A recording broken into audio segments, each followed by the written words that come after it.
It's Opie and Bill Burr, and now Doug Stanhope. Good morning. What's up, Doug?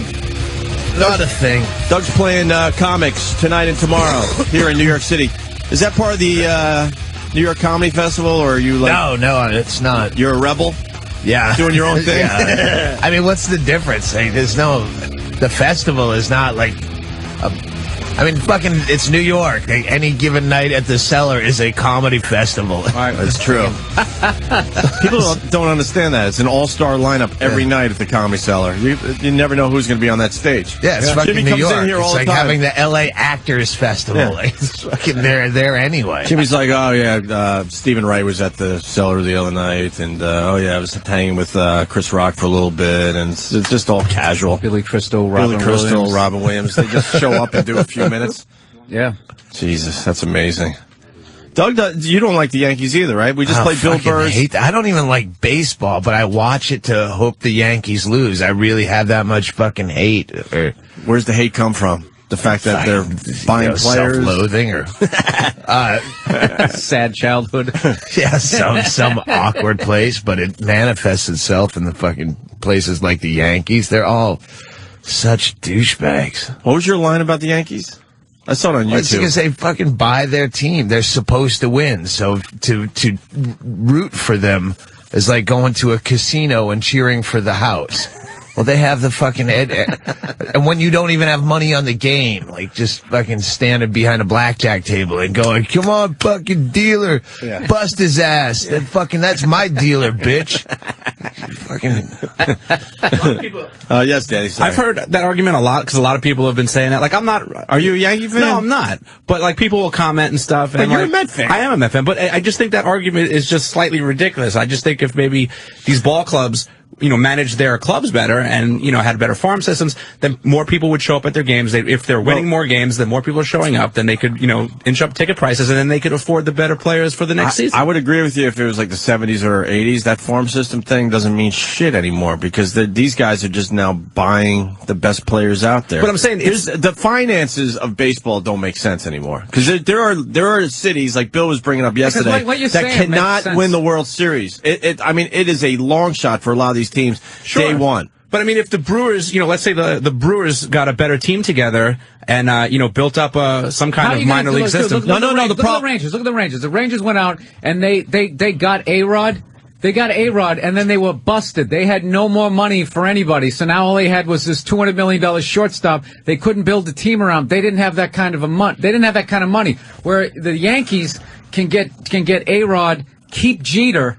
Dude, you gotta remember, that guy was a fucking shortstop, decided to play third base. Now, I'm a Red Sox fan, so I'm not bitching about that aspect of it because whatever they don't sign, we're gonna fucking sign. Like, I'm just saying, my bitch about baseball is, it's basically going to be the top 4 or 5 teams every fucking year, and then maybe a Devil Rays will sneak in, or Do you have a bitch about the fact that it's not even a fucking equal sport? Like, what size is a baseball field? Exactly. Whatever fucking size they want, evidently. Like, they don't even have the same rules amongst leagues. It's that's another thing, too. It's fucking pointless. You build the ballpark, too, like, around, like, your best players. Yeah. Sometimes, did you ever see Yankee Stadium back when Ruth played? Oh, yeah, there was the little short porch. Dude, you could have. That was where they figured out, wait, Babe hits a lot of balls to this exact spot. Let's move just that part of the wall in. The fence was like a foot off the ground. Right. If you backed up for a fly ball, you fell into the front fucking row.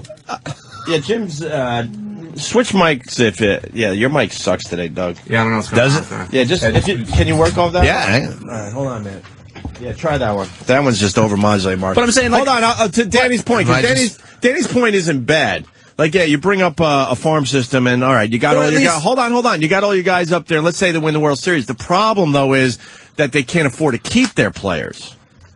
Look, this is you know what I mean? But at the same time, you could build a team. Yes, you could still do that in baseball. But the problem is, when it comes to paying these guys to stay around, they can't do that. Sure, so then they all end up going to the Yankees or the Red Sox or the Dodgers. The Angels are doing a good job grabbing these players. And over time, you could accumulate as a ball club that wealth to secure these players for the next season. For some reason, that's just not happening. But I'm saying, you can't penalize the Yankees because they've been successful. It comes down to No, you can't. I'm not saying to even Yankees do it. won fair and square in the end. It's fine. Right. But I'm just saying the sport itself is a little broken. Yeah, this is the problem is like with TV contracts, the big TV markets like New York, Boston, LA, and those types of things, the amount of money that those guys can generate, probably with the same amount of viewers, it's just different media markets that you can't compete with it. My only thing is I'm not sitting here I wasn't honestly bitching about how much money the Yankees spent. It would be ridiculous because the Red Sox are always within 20 million. So I'm not complaining about that. But what I'm saying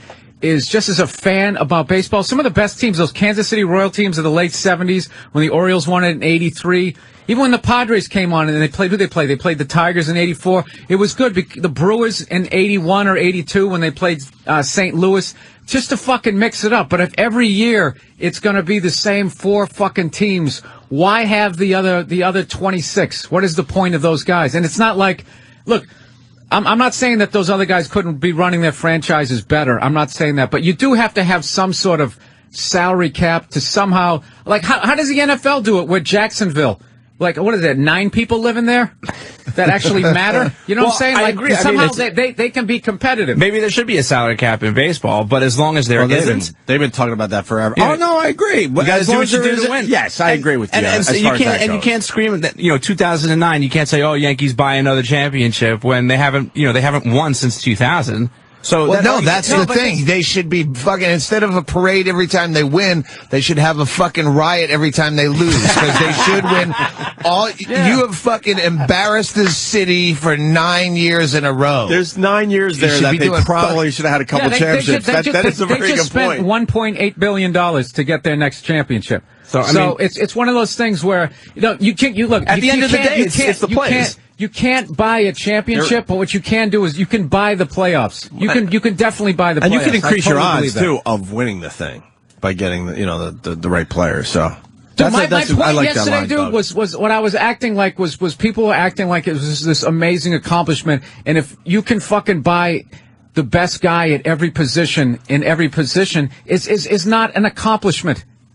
It's an expectation. It's not. It's like, why don't you get a team of 8th graders to play a bunch of fucking 3rd graders and be like, yeah, bitch, what's up now? That's all I'm saying. I'm talking about, they should do, whatever the fucking NFL is doing is what baseball should do, and it would be a better league. That's all I'm saying. I'm not bitching that the Yankees spent $200 million, but I'm just saying it gets fucking ridiculous after a while. It just gets, it's been ridiculous for a while. That's all I'm saying. I'm not disagreeing, but I do think that some of these clubs could probably, manage their systems a little better. And the argument. Are you just going to keep saying the same thing over and over again and not, add to your point? Because I know what you're saying. You just keep saying the same thing over and over again. It's also got to do with the owners.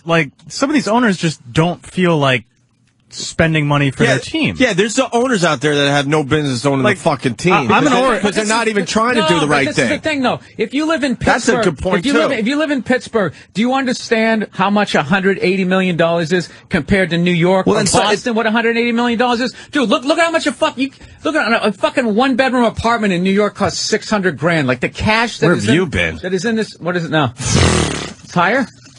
Okay, whatever. So it costs. Close to $1 million, man. You can buy half. If you can't afford it, don't live there. You know what I'm saying? So no. Oh, Jesus. No, I'm not. Done. I'm done. You're not even listening. I am listening to what you're saying, but I'm saying, that's it. Dude, this is new me. When this happens, I tap out. I just tap out. I go, you're not listening. So if Pittsburgh can't afford players and New York can, how is that New York? How is that the Yankees' fault that they spent all this money? If you live in a market where you're not generating, fucking moron, you're not listening to me. I'm not saying it's their fault. What I'm saying is, if you want to have a league where there's actually competition, right? That's where you need to kind of spread it out. Parity. That's where it could hurt the sport. Danny, I'm just fucking with you. Now you're making me feel bad. You started looking down. All right, sorry. Just eat your bagel. Just trying to help, man. Yeah, he's just trying to help himself. I'll just eat my eggs and shut up. No, it's. But in the end, the sport could be hurt because if it's year after year, like the same 4 teams winning this damn thing, the interest is going to drop in the sport. You would hope in New York City, of all places, that, you know what, first of all, in a city this size where you have so much to do, baseball shouldn't fucking matter. And if you've won it 27 times, the fans should act like they've been there before, all right? Fucking relax. It shouldn't be that big a fucking deal. The fucking Yankees! Don't you have something better to do? It's fucking baseball. It's a boring fucking sport anyway. All right. Well, America's pastime, Doug. Yeah. According to their fucking press. What's your sport? I'm a football guy. Hockey, man. Yeah, if you're there live, it's fun. Live hockey Get out of the amazing. matrix. Get out of the matrix. Go to hockey. Yeah, live hockey is amazing. They can't figure out how to make it look cool on TV. Yeah. The stupid puck is too small. No, this is I can't. They've tried everything. I can't stand all these fucking people who keep complaining about fighting in hockey, and they want to get fighting out of hockey so that they can continue to not watch hockey. I've never heard a hockey fan ever complain, dude. You know what? There's too much fighting. When I go to the Coliseum, and a fight breaks out. Fucking the kids stand up too. They are fucking way into it. Way into it, and I don't. It feels like that they're letting the fighting happen a little more the last couple of years. Have you noticed that as a trend or not? I have the NHL package, and I got to admit, I watched 4 games before I finally saw a fight. Really? Yeah, I was just like, Jesus. Huh. That's why you got to love the Flyers. I love the Flyers because they remind me of myself, where it's like I'll try to achieve something and I don't, and then I just continue to use the same method, thinking that I'm gonna. They basically beat the shit out of everybody in '74 and '75, won a cup, and they've been trying to do that every year since. Right. Regardless, using the same strategy, even though the whole sport has changed around them. Yeah, there's no more red line. Right. There's all these European players in there. They're still like, okay, get out there and fucking just punch bruisers. That guy in the face. Yeah, as hard as you can. I love it. The one trend in hockey I did notice, wow, we're going way too inside. We'll get into some other shit in a second. When guys get hit really hard, they have to fight and retaliate immediately instead of going, wow, that was a good, clean, fucking big hit. Watch. Every big hit now, there's a problem. It wasn't like that when we were growing up. No one wants to get, hit that hard anymore. I got a little distracted because I'm just looking on the screen. There's something that says, one of the callers, his subject line is, Bill Burr is an idiot. All right, here we go. Let's go to Mike. Mikey. Bill, you are an idiot. I'm admitted an idiot. I don't read. Yeah, I just start yelling, and I hope people don't stop me. We just watch the clock, make shit up, and hope something sticks out there. Yeah, this isn't Meet the Press, dude. I don't know. I don't believe in half the shit I say. I'm like, all right, just say something. All right, now show me how smart you are. Go ahead. Okay, if it's that easy to buy a championship, why do the New York Rangers suck every fucking year? We can't buy a championship. Because only one time did you use the Yankees method of buying. Okay? What the Yankees do is they go, who kicked the shit out of us last year? Get their best player. That's what the Rangers finally did. They're like, who was the last dynasty? The Edmonton Oilers. And then all of a sudden they got Messier, Esatikanen, and Craig McTavish. They got the nucleus of that. Kind of like the Yankees in the late 70s. They got a bunch of Oakland A's on that team, like 3 or 4 guys. But can we be honest with each other, too? There's a lot of fucking luck involved in my favorite sport, hockey. There's a lot of fucking luck. Yeah, there's also 3 months of playoffs. And then you got guys like Ulf Samuelsson. If your guy's better than him, he'll just blow your knee out. For some reason that's okay in hockey. Right. And people, I'll tell you hate the guy, but he was on your team, you love him. That's what they say. And there's some guy out there just carving out somebody's spleen. You're like, you know what? I really wouldn't. I could do that. I could jump on Gretzky's fucking knee and end the greatest hockey player's career. I could do that. You know who my favorite hockey player was in the last 10 years? And he's not even one of my guys. And I secretly cheered for him every time he played the Islanders. Who? Ty Domi. Oh, you had to love Ty Domi. Ty Domi was a guy. He would go on the ice. His whole purpose was to be a problem. And he would go on the ice and he would just look at a guy and go, it's me and you. As soon as they drop the puck, it's me and you. And they would literally drop the puck and the gloves are off, and now he's just fighting this fucking guy because he had some weird issue with him.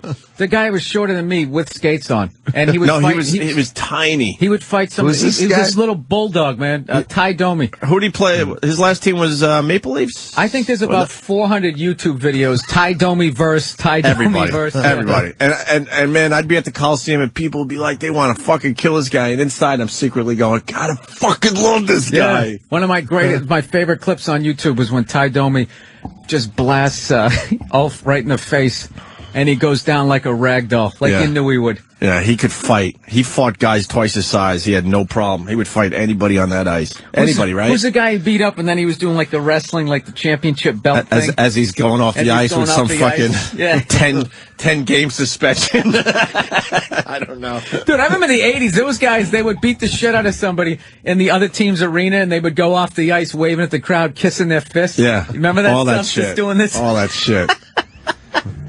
I miss those The biggest days. crime was getting rid of the bench clearing brawls. No one really got hurt in those. I know. You know, I actually went to a Bruins-Canadiens game back in the Garden where I actually saw a bench clearing brawl. Really? It was one where Chris Nyland, they were taking him to the dressing room. Hold on. Look at this. Oh, here we go. Ty Domi. Ty Domi. There he is, Doug. Now, he's getting his ass kicked by, I don't know which Flyer this is, and then fucking Domi will come back strong. Always does. Look at him. He's like a foot smaller than the guy. He just knew how to fight. Sorry, that's Bill. Brashear. That's not Brashear, is it? I can't tell that the video's grainy. Yeah. Oh, Brashear, very good. So what'd you have? I interrupted you, Bill. Oh, here he goes. Wait, you guys do the championship belt. Oh, is this the championship belt one, Danny? I don't know. That's later in his career, you can tell.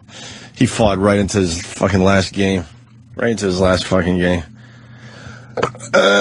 No, wait, Chris Nyland was walking by. Back then, the opposing team to go into the dressing room had to walk by the Bruins bench.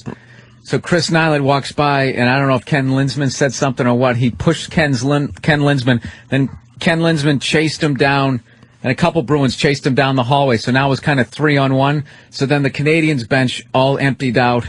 It's in the breezeway or whatever? The walkway or whatever? The walkway. Oh, it's tremendous. Oh, I got to check that out. So, all right. He's talking shit in the pedal. Oh, yeah. We're literally commenting on YouTube videos that people can't see. So this I is know, but I mean, if you're into fighting in hockey, just fucking do yourself a favor. Spend some time with Ty Domi. What a fucking animal. You want another idiot call, Bill? Let's say hi to Scott. Yeah, Scott. I know about luxury tax. Scott. I know about it. Yeah. Yeah. Hey, what the fuck? You know what a luxury tax is? Come on, stop. That was a great point. What the fuck? You don't know about luxury tax? Come on, stop. The Red Sox, St. Louis, What the the Dodgers. What the You fuck? know. Give me some numbers. Give me some numbers. Give me some numbers. What the fuck are we doing today? We're just getting everyone pissed off. No, but that's what I love about it is like these morons are calling me a moron. This Oh, guy's come on, stop it, Billy. Come on.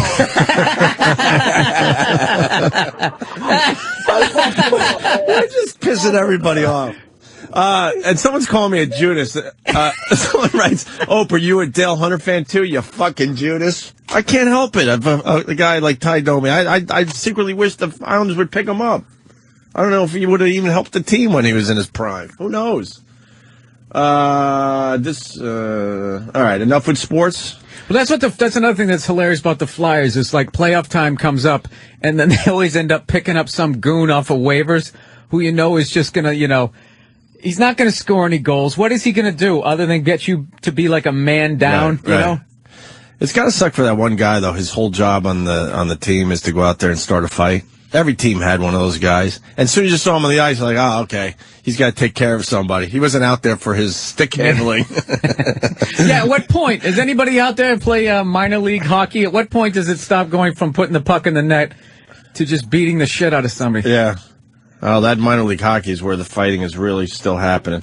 All right, we're losing Doug. He don't give a shit about hockey. Yeah, I have nothing to add. Do you like blood? I like fights. All right, Stan I'm a Jonathan. UFC fan. But look up Stan Jonathan when he fought Bouchard. Speaking of UFC, fucking it came out today. I mean, it's a good segue for a quickie. Fucking Brock Lesnar's not going to fight in January now either. He's got mono.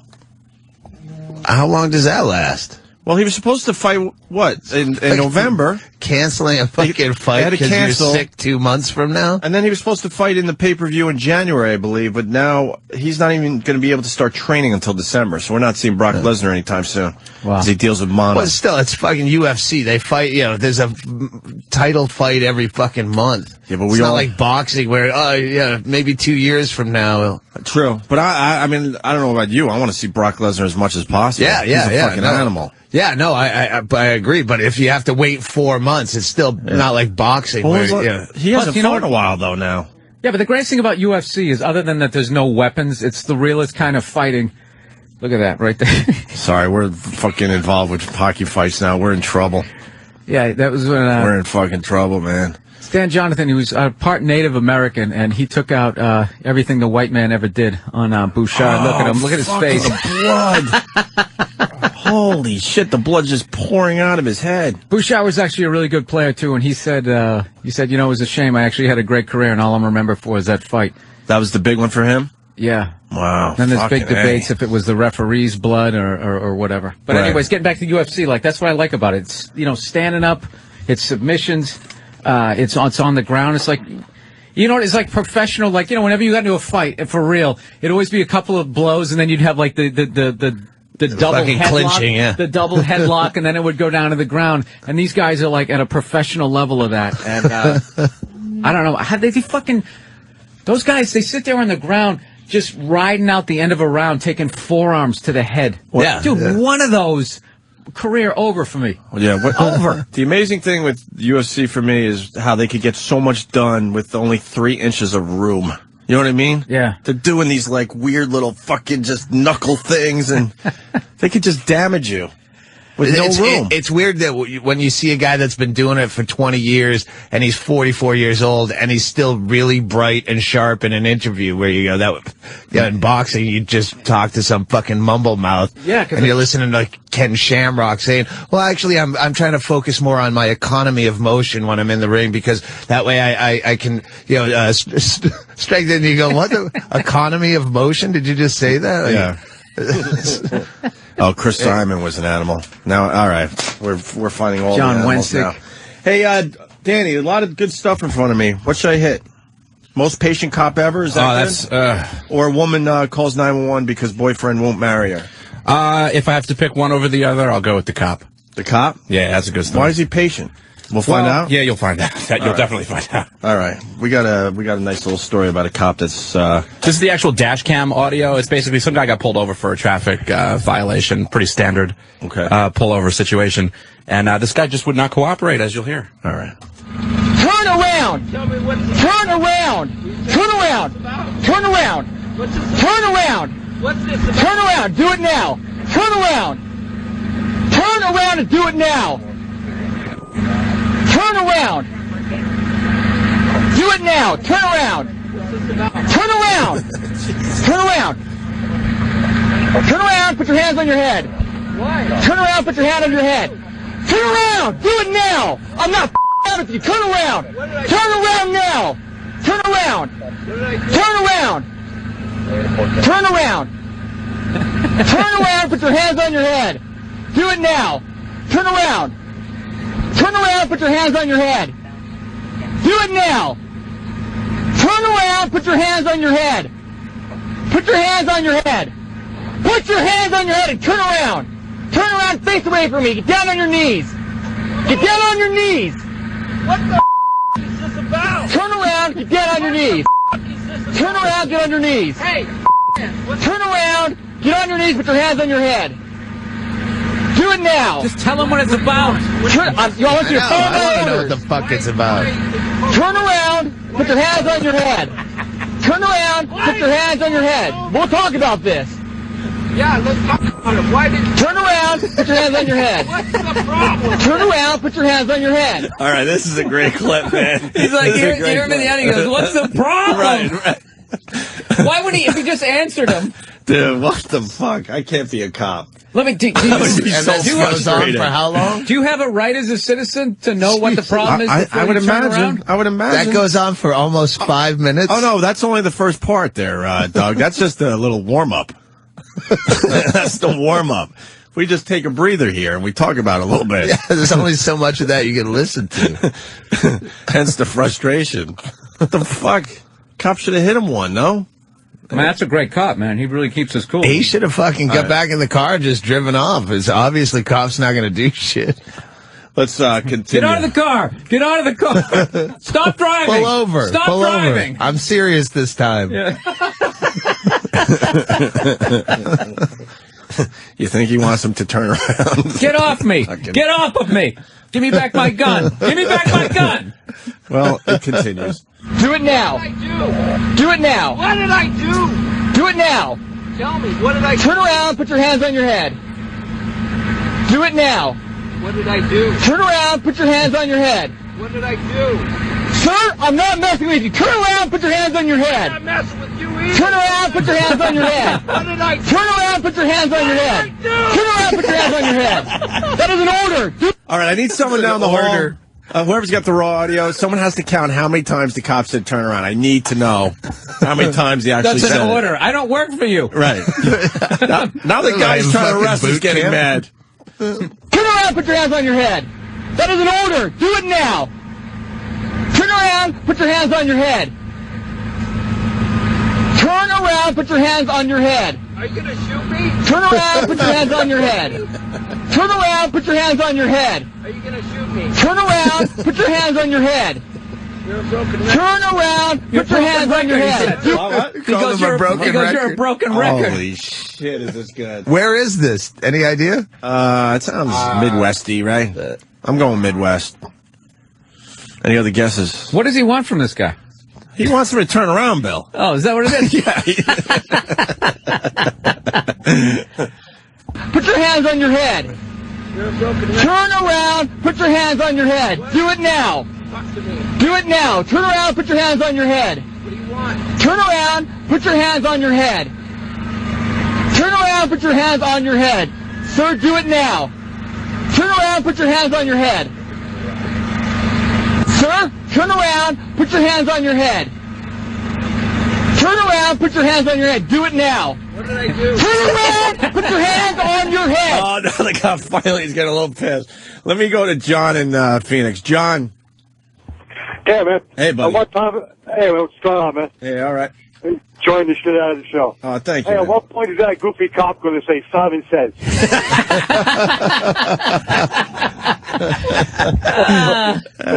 This is Utah. You might have the best call of the day, my friend. Thanks, John. Yeah, it looks like you. Thank you, man. Utah, let's say hi to Chris in Pennsylvania. Chris. Hey, boys, good morning. Hey. Is it me, or does this cop sound exactly like Ron Howard? You ever hear Ron Howard getting high? That the guys put together? No. Yeah, we'll play it at the break, I think. All right, punch it up. Or is it burnt? No, it hasn't been played in a while. All right, we'll play for these guys. Ron Howard came in. It was awesome. It was a really cool fucking interview. Wow. Yeah, that was a biggie for us. And he fucking laughed. He had this fucking pot laugh. So the guys did a little Ron Howard getting high fucking... It's only a minute if you want it. Oh, yeah, let's play it right now. Fuck it. And then we'll get back to this cop trying to get this guy to turn around. And now, Academy Award-winning director Ron Howard getting high.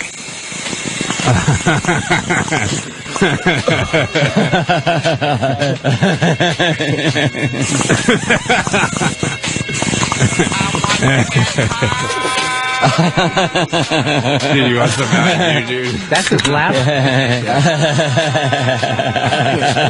Dude, let's watch TV. There's a wonderful and exciting world here. We've discovered that we don't need TV to entertain us. He said anus.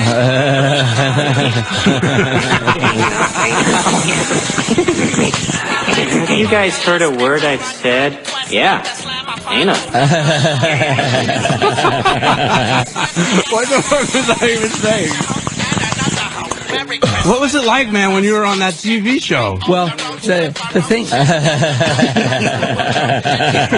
Ron. Man, we should hang out more. Cool.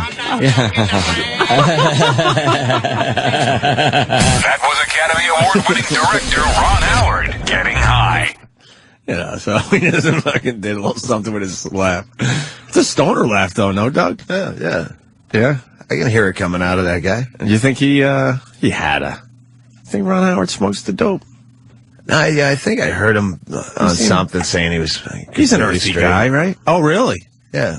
Huh. All right. But I'm not sure about that. All right, let's get back to the cop trying to get this guy to turn around. Do it now! Taser! Do it now, or you don't get tased! Do it now! Turn around, put your hands on your head. What are you doing?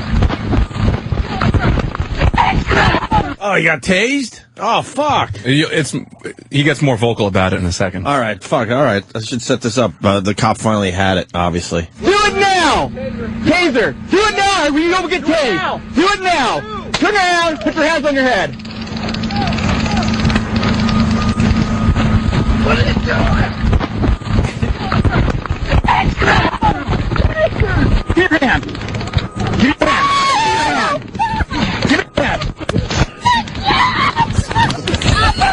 Stop resisting! Stop resisting! Stop! Get on your stomach! Get on your stomach! Get on your stomach! Give me your hand! Give me your hand! Give me your hand! Get on your stomach! Get on your stomach! Relax! Give me your hand! You better comply!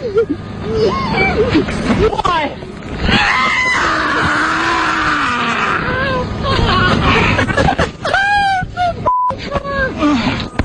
Stop resisting! Why is that funny every time? Why? Why is that funny to us? There's no way to emote any manly sound when you're getting tased. It's just no. That high-pitched fucking squeal. Did you hear him call him an asshole? Yeah, he's still... Fucking A, man. That's a great clip, Danny. Yeah, I wasn't quite sure. I'm listening to it in the morning. I'm like, how am I going to play a 3.5-minute clip of a cop just saying, turn around and put your hands on your head? What did he do? Yeah, we ever find out? I don't know the exact details. I just know suing. Hang on. He doesn't sound drunk.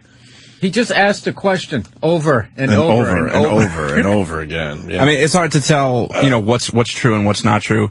But apparently, this guy was pulled over for, I guess, improper display of a license plate. This guy, Mark Flores, says, I still find it unbelievable that someone can get pulled over for a crooked front license plate and somehow ends up getting tasered 6 times. I was pulled over for such random shit when I was a fucking young comic with a mullet and a piece of shit car. I would fucking just ridiculous shit. Yeah.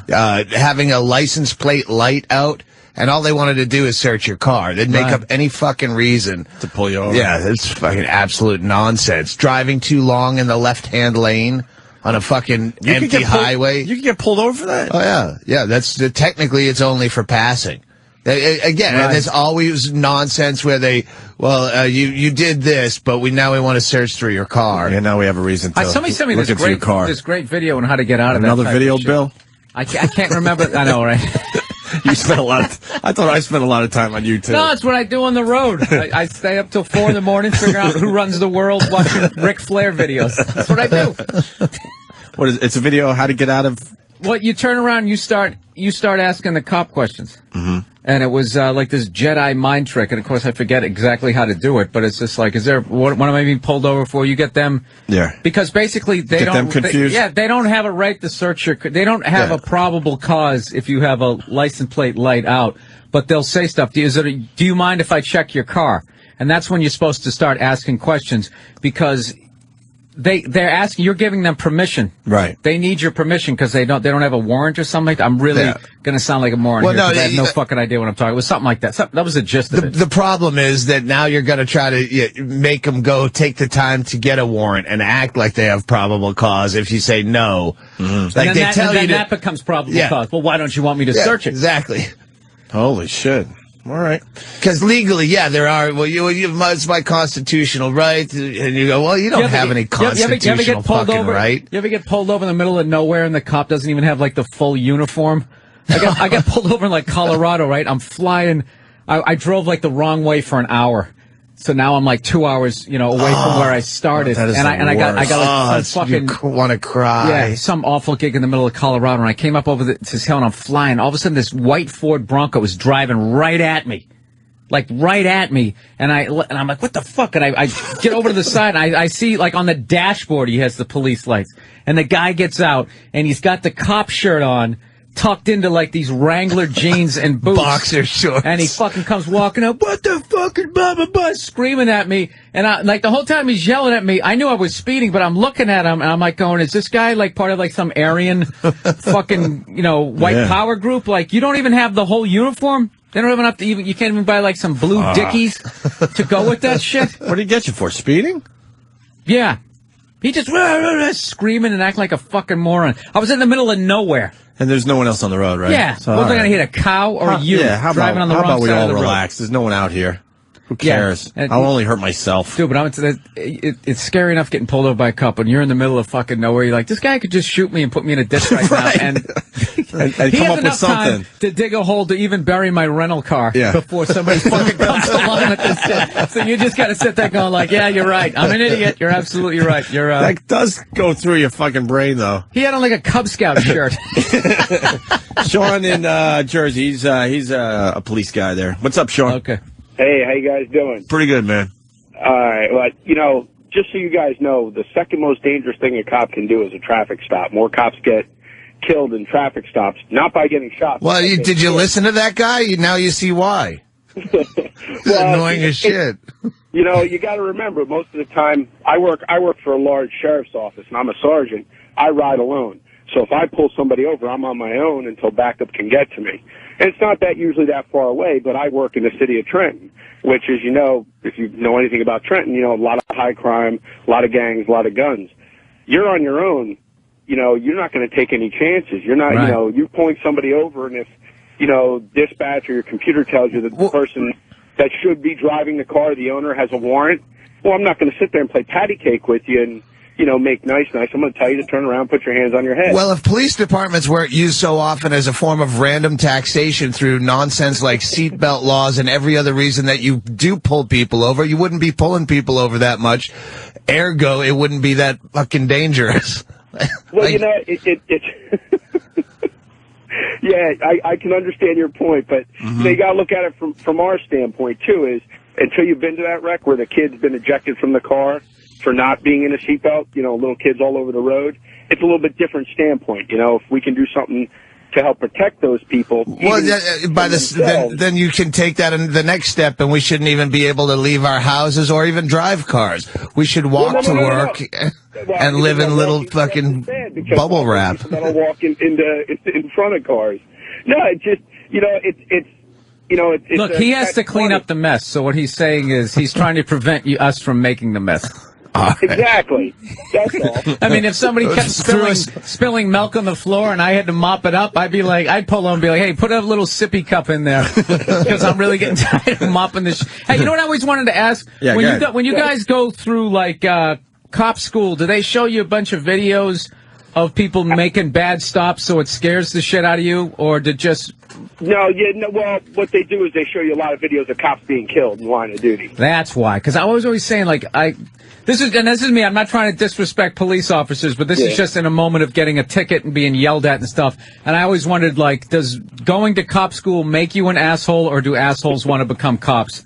I'm not saying that like it's true, but that's just like a feeling I had. And then I was like, they must scare the shit out of these guys that, like, you have a 99% chance of getting shot, because that's how they seem to approach you.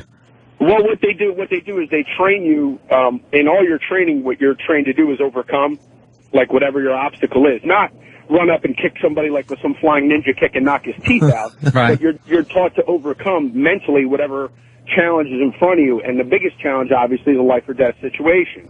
And what they do is by showing you things that officers have gone through, and they show you a lot where officers are shot and lived, where officers are involved in shootings. I have to tell you that the scariest one I ever saw was South Carolina. It was a South Carolina state trooper pulled over a guy, and the guy had a gun in his waistband. They got into a struggle, and the guy shot him once in the arm. The trooper returned fire and shot him 5 times in the chest. Right. When the trooper that got shot, 200 pound, 6 foot tall, former Marine, perfect physical condition, had 4 kids. The bullet bounced off his arm and cut across, severing his carotid artery and lodged in his heart. Jeez. You actually heard him dying. On his dash cam. You saw him die. You heard what he said. He was screaming for help. And when the backup trooper got there, a truck driver had stopped. And in that state, he was allowed to carry a gun. And he had a gun on the suspect, and the trooper almost shot him. And the other truck driver said, no, it's not me, it's that guy. The guy he shot stood up. 5 times he was shot in the chest with a .357 Magnum. So when you see things like that, and you're on your own out there... That's horrible. You feel like you're pulling over the Terminator at that point? We just all got sad. Well, you know what? I'm now sad. The guy looked like Santa Claus. No, that is sad. Have 4 kids and take such a dangerous job. Yeah, and you know, I was Selfish. I was on the SWAT team for 5 years. You guys are messed up. No, that was Doug who's messed up. What the fuck? All right, wait. Just to get off the depressing part, to go back to what Bill and I were talking about. If you get pulled over by a cop and they ask to search your car, what do you say? Well, it depends. You know, in New Jersey, we have a lot of restrictions on searching a vehicle. It has to be wingspan if it's in the nature of an arrest. There's a lot. New Jersey is like one of the most litigious societies, and it's like its own little fiefdom. There are a lot of reasons why I can't search your car, but I have. What do we say? What is the magic word? Like, say, my license plate light is out. You come up to my car. You say, "Have you been drinking tonight?" And I say, "No, I have not," or "I had one drink." And then you say, "Okay, can I search your car?" What do I say at that point? You can say no. Yeah, but and then what do they do? Then they go. Well, in New Jersey, if I have reasonable suspicion to believe that there is like some kind of contraband, like narcotics or something like that in there, what I can do if in New Jersey, if the vehicle's going to leave the scene and take the evidence with it, then that's exigent circumstances. I can search your car. So there's no way for me to get out of it. No, there is. There's plenty. Okay, all right. Here, let's role play here. You pull me over. Now you say, "Hey, can you search my car?" And I say, "No, you can't." But why did I pull you over? I mean, if it's just I had a little license plate light out. Yeah. I wouldn't. I probably see when I walk up to your car. Unless your car looks like, you know, there's 3 bongs and 2 dead midgets in the back seat, why would I search it? Just because you're in a mood, your girlfriend or wife was giving you shit, He's right? a black guy with dreadlocks, and he's got a white chick in the passenger seat. So you don't like that shit. To me. I live in Trenton. That's everywhere. Who cares? I just, you know, honestly, just for a light out, you know, unless I smelled something like, you know, burnt marijuana, or you appeared to be like you were so drunk you could barely keep your eyes open, or you appeared to be on something, I probably wouldn't want to search your car. Now, if, you know, I pull your car over and it's a high drug area and I feel that you've maybe just purchased narcotics, then I'm going to go a little deeper and try and make that happen. All right, so you say, "Can I search your car?" And I say, "No, you can't." Then you go, "All right, well, you're going to sit here till I get a piece of paper that says I can." That's pretty much it. Why don't you step out here with me? We'll do some sobriety tests. Meanwhile, I'm on the phone with my dispatcher. Why do I have to get out of the car, sir? Well, because I believe you've been drinking after you feel sobriety. If you refuse, what is this about? You'll be under arrest. I feel you're under the influence and you're driving impaired. It's illegal. What are you doing? I'm sorry. I'm surprised Bill hasn't been tased yet. You're one of the guys that should be tased, I'm thinking. No, I don't. When cops pull me over, this is what I do. I put my fucking hands where they can see them, so they fucking relax. Yeah, that's what I do. I act like I'm stretching. I have one hand on the steering wheel, and the other one's kind of like behind my head, or what, just so they can. Yeah, I keep see. my registration and insurance in the visor. So I never have to reach for anything. I keep my hands right in my pockets and make sure the music's nice and loud. My family and friends when you're that old gag. All right, Sean, enough. We got to go. Thank you. All right, guys. All right, Sean from the New Jersey Police Department. I'm a criminal defense attorney. I can tell them when they can and cannot search your car. Anybody on that? Well, I think he just he pretty much did, right? Legally, that's the thing. It's like when they try, we're going to make torture illegal. Oh, that'll stop it. Yeah, it's fucking illegal for a cop to push you down the stairs and say you fell. We'll go with this call. Another guy that has a problem with Bill Burr. Bill in Colorado. Bill? I'm getting pounded today. Hey, Bill. How the fuck do you go the wrong way in Colorado? Mountains on one side and Kansas on the other. I had 2 schools going north that and day, south. sir. I was on like a 3-school run. I looked at the wrong school. I had to get up at 6 in the morning and fly. I was in a Dodge Neon. I had a breakfast sandwich. I went the wrong fucking way. What do you want from me? I don't live out there. You don't need to live there. You look. No. Fucking mountains are huge. I was driving through the mountains, you fucking asshole. Once you get in there, you don't know where you're going. Do you think a guy with no cop pants was on the flatlands? That's where all the normal people are. You get in the mountains, it's hillbillies and rich people. And what he means by going the wrong way, he went north instead of south or whatever. Yeah, I think this guy thinks you were actually on a one-way street. Yeah, there's traffic coming at you the whole time. Oh, is that what you mean? I thought you meant like no. He means that his mountains on one side and Kansas is on the other. He's talking like north south. All right. Thank you, Bill. I love you, Bill. I love you, too. All right. We done with this? I was pulled over for not using my turn signal and my car was searched. Whatever. It was a fun clip. Now we're going serious with this. Had a kid pull me over for a seatbelt, and he was shaking and had his hand on his gun the whole time. And then someone pointed out that it sounded like Sam when that guy was getting tased. Yeah. Let's have a party. Yeah. Good place to take a break. I see Dr. Steve outside the studio. Dr. Steve's gonna... You got any medical issues, Doug? This guy knows everything. Yeah, I'm sure I got something. You want to ask him a question, maybe? Yeah. I'll come up with something. Will you really? I got this fucking horrible... Wow, what the fuck is that? It's an umbilical hernia, I guess. Whoa. Yeah, it's fucking... Yeah, it's pretty gross. We can talk to him about that. That looks like an eye without a pupil. You got an eye where your belly button is. Yeah. Fuck yeah. And it looks like a closed eye, doesn't it? Kind of, yeah. Is that Lord of the Rings? No, fuck. That's Total Recall. Yeah. Oh. I don't know movies. I thought you'd be a movie guy, Bill. I like the hacky guy movies. I like Casino, Goodfellas. Hacky. But yeah, those are some good films. I know, but every once in a while I'll come up with the conversation I enjoyed. Yeah. You guys ever seen that, Gene Hackman? No. See? That's why I don't talk movies. All right, Doug Stanhope is here. He's going to ask Dr. Steve about his belly button. And then Dr. Steve's going to do something pretty cool, I think. It's going to be fucking figuring out who has diabetes by tasting their urine. That's how they used to do it in the olden days. You're telling me he's going to taste Doug Stanhope's urine and he's not going to get anything, no offense? You know what I'm saying? How can you not just, drink people's urine? Yeah. I don't know. He's got it all figured out. Yeah, I don't want to know if I have diabetes. You know, I don't really want to know. I don't go asking a lot of questions. You don't go to a lot of doctors, when we came up, in the stand-up world, me and him basically started headlining right around the same time, and this fucking dude was such an animal. I swear to God, for 3 years straight, every gig that I did, it seemed you were there the week before and had done something absolutely horrific in the comedy. Stanhope was here last week. To the comedy condo. There was a midget, and there was always something happened with the curtains or a pillowcase, and I was just like, There were some midgets. Those were the days. Yeah? You had sex with a midget?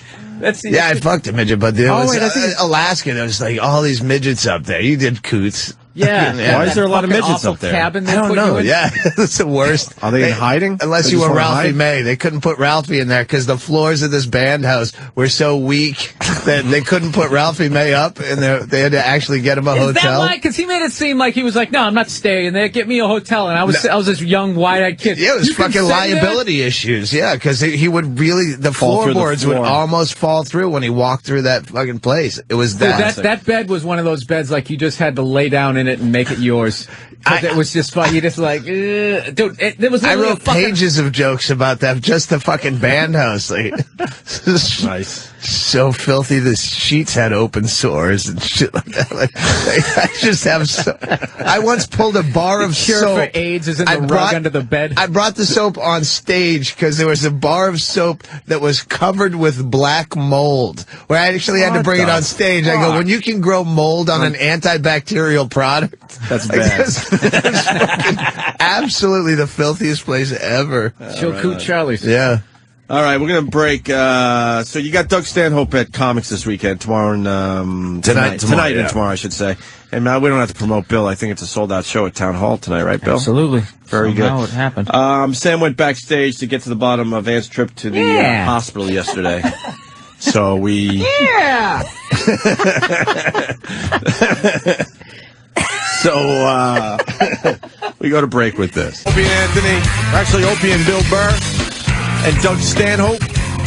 Dr. Steve outside the studio is going to come in and see what the fuck's going on with Doug's belly button. I always I asked my doctor. I have a doctor just for scripts. He's like some 80-year-old dude at the fucking clinic at the foot of my street, and so I get my Ambien and my Xanax. Yeah, I have fear of flying and trouble sleeping. And he's like, yeah, whatever. So I'll always go in just to refill a prescription, and then I'll throw shit like this in as an aside, so it's not on my permanent record if I ever want to get health insurance. Right. Like, there's no record that I went in for this. I go, oh, by the way, since you're filling a script, wait, what's this belly button? That's real fucked up. Is that, it's an umbilical hernia. Don't do anything unless it's bothering you.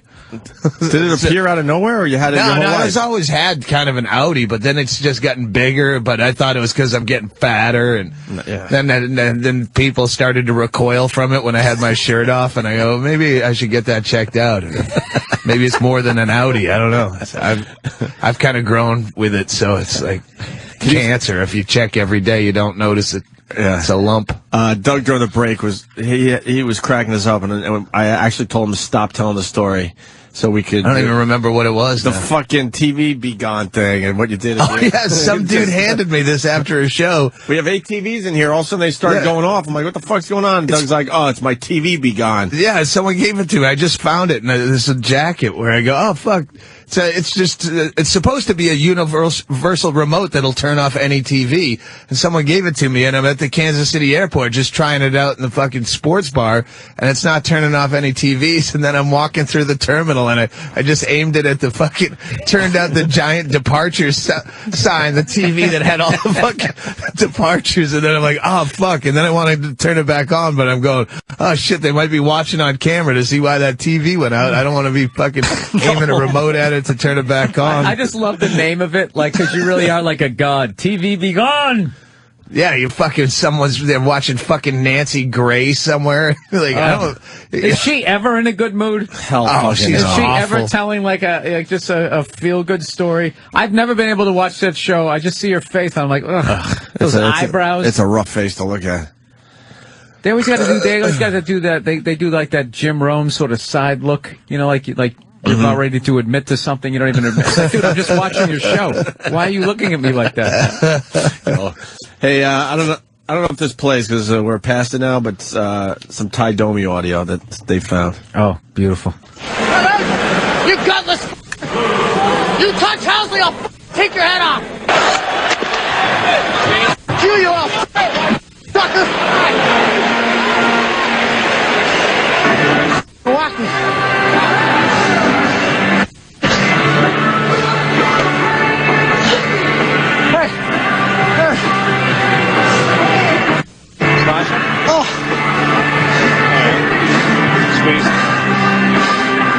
Who the hell is this Weinrich think he is? Who strapped balls on him? Coming at you, Shaggy!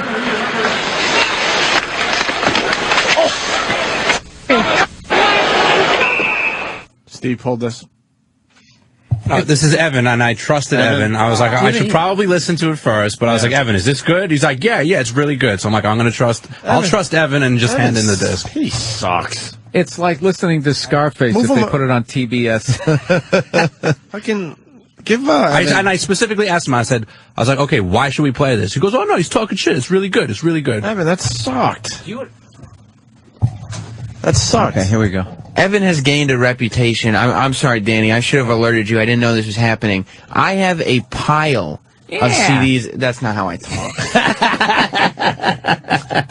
I have a pile of CDs in my office that Evan has given me, deeming these would be great for the air. Not one of them are. None of them.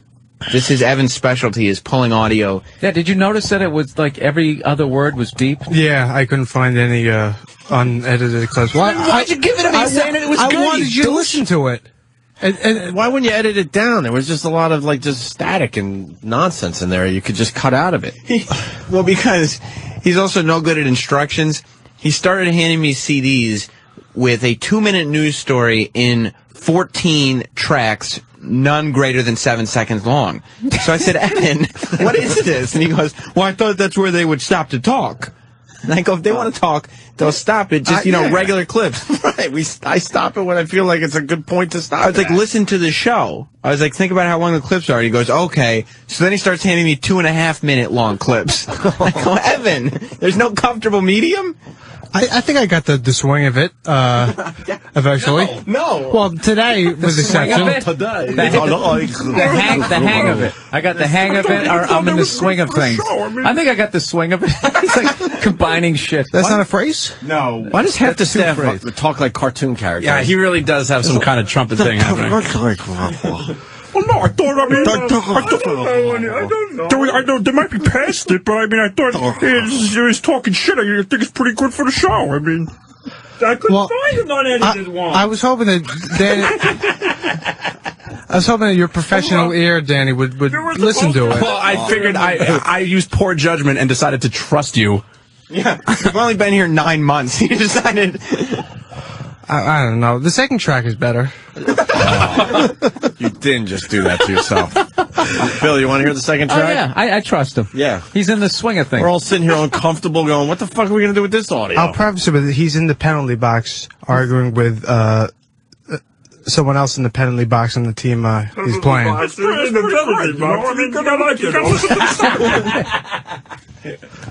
going to move you to the Ron and Fez show. That's a perfect place for you. Last person that did that was Frankenberry. Yeah, tell Ronnie. Hey, I'm Doug. It's nice to meet you. Hi, Doug. How are you? Good. That's Evan. You like nice Evan, Doug? Yeah. Fucking someone's gonna be on his side. Fucking mob mentality, fucking blood in the water, piranha pricks. What, is this the first time you're doing our show? This is how it goes. I know. I just thought I'd be. Pile on. Yeah. Come on. Grab a seat. Do you think I usually yell at old ladies? I don't. One gets in here and somebody starts trashing. That's how it goes. Tell Ronnie good news. We got a new guy for him. He's going to be very happy and excited. He loves the new guys when we send him his way. All right, here we go. Ty Domi in the penalty box. Evan says this is good. Is it better than the first better track? than the first one. Oh, shit. Well, I thought the first one was good, but I was wrong. I was wrong. I didn't get it right. People make mistakes and humans. He does a pretty good Evan. Yeah, he does. You have to give him that. 32, and I'm 22. 10 years difference, I make double what you make. And like that your whole career. Hold on. Bob McGill pumped the other night. I seen it. Look at me, so many lefts. You're begging for a right. Hey, I don't care if I win one. That's not f***ing to me. I don't care. I fight for my team. I'm not like you. You're selfish. Want to go as soon as we get out? Razzle dazzle? Holy shit. Sounds pretty good. That was good stuff. That was all right. I make twice as much as you. That's such a fucking UPS worker thing to say. Like, it's like such a, just fucking average Joe lunch bucket. Yeah, why fucking me? Brendan Walsh. Do you know Brendan Walsh? He's a fucking wicked funny Austin comic. He was doing that on stage where he yelled at some lady. He goes, "Hey, fuck you, lady. I make $80,000 a year." Just randomly, like he doesn't. Just because it's such a douchebag thing to say. But that guy's actually saying it and meaning it. I make twice as much as you. Want to go as soon as we get out of there? He didn't care about the game. Zach in Jersey. Bill, do you remember when Ty Domi beat the shit out of the Philly fan that fell into the penalty box? Supposedly one of his greatest moments. I don't know this one. Yeah. There was some fat fuck screaming down at him, and then the glass collapsed. Is that on YouTube? It'd be like teasing like a fucking alligator or something at the zoo. You're like, hey, you fucking piece of shit. And then all of a sudden you land on its head. Oh, fuck. That's basically what happened. I want to thank Zach. I did not know about that one. Yeah, he falls in. It doesn't get too crazy. He hits him a couple times, and like, you know, they always have, for some reason, the penalty box to keep things safe. They always have like a 90-year-old white guy, like a World War I veteran, is the guy. Jacket. Yeah, he was sports jacket. Old sports Eddie jacket. Shore is in there with the toupee. Fucking Walmart greeter. The interns are just. They want in on this. What's that about? Every intern, like Evan is the least liked of all interns. I would disagree with that. I would disagree with that. I don't think that's true. I've seen this clip. I'm sorry, I have seen it. The fan falling into the penalty box. It's on YouTube. It's a classic. Paul, you want in? Oh, God. Well, I see them hanging outside the studio. They want in bad. What do you got on Evan there, Paul? Well, Evan's work speaks for itself, obviously. The second one was good. Can you get some Skinnerd intro music when he comes in?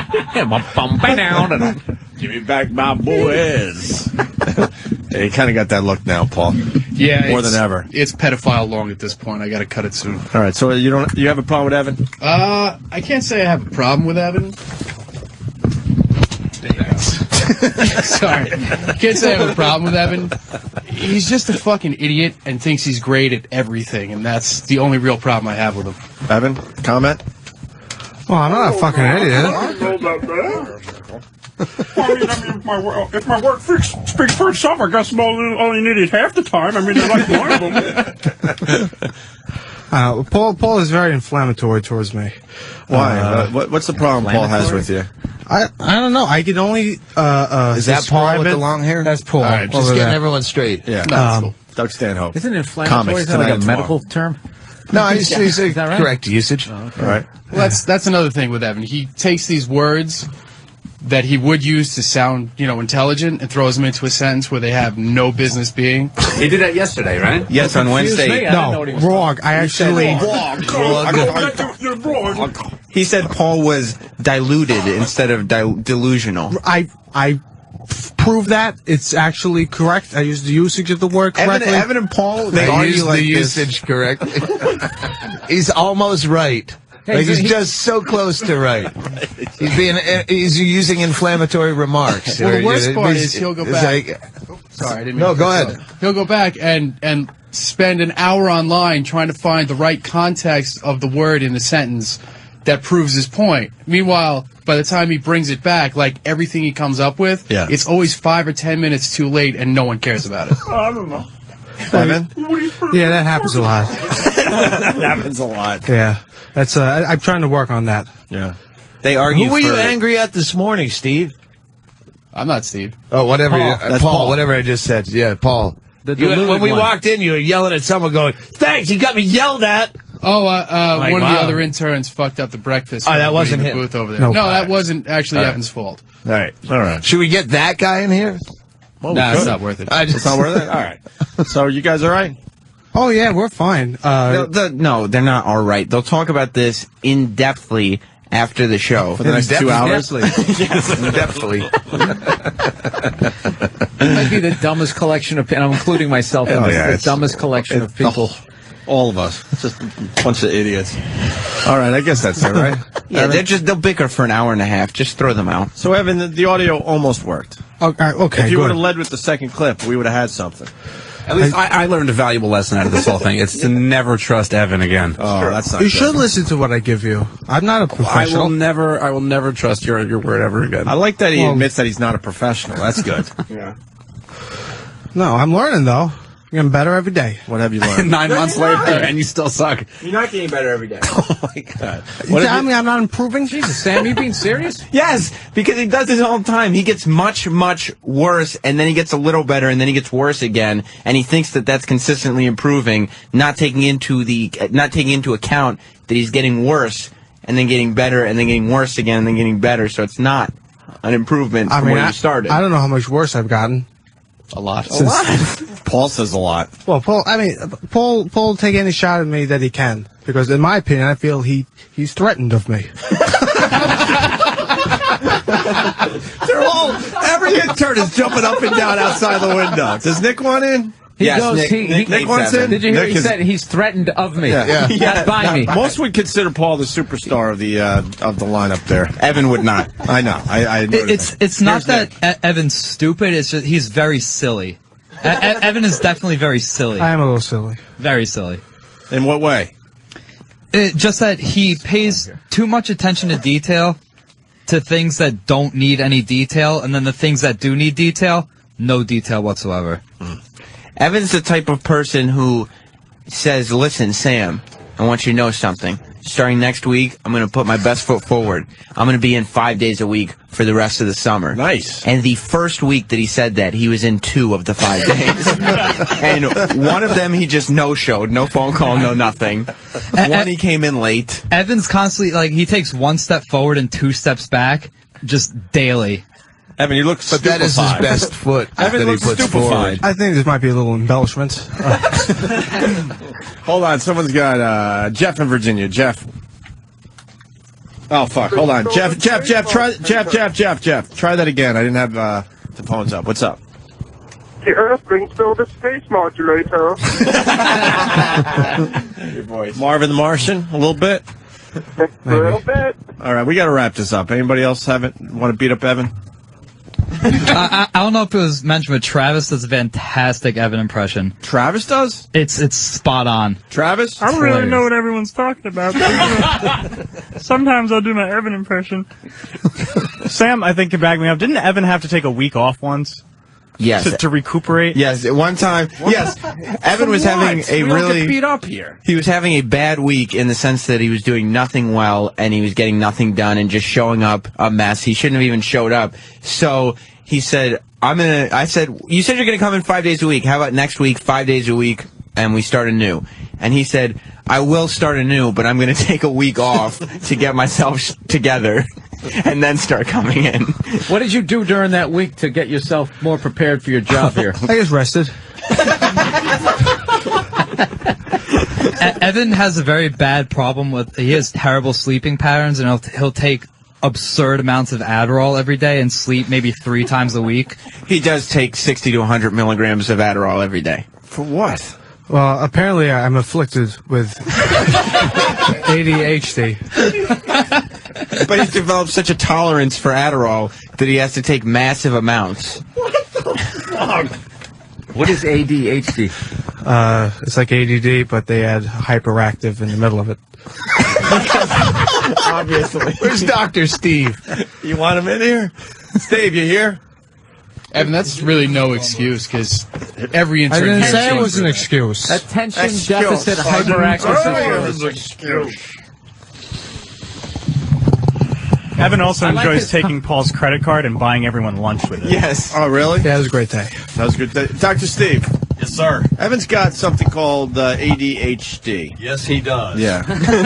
You can tell just by looking at him? How much I listen Adderall to the can show. one man tolerate? Huh? No, I listen to the show. All right, yeah. And you can just tell? Yeah, yeah. Oh, wow. No, Is he it's, taking too much Adderall?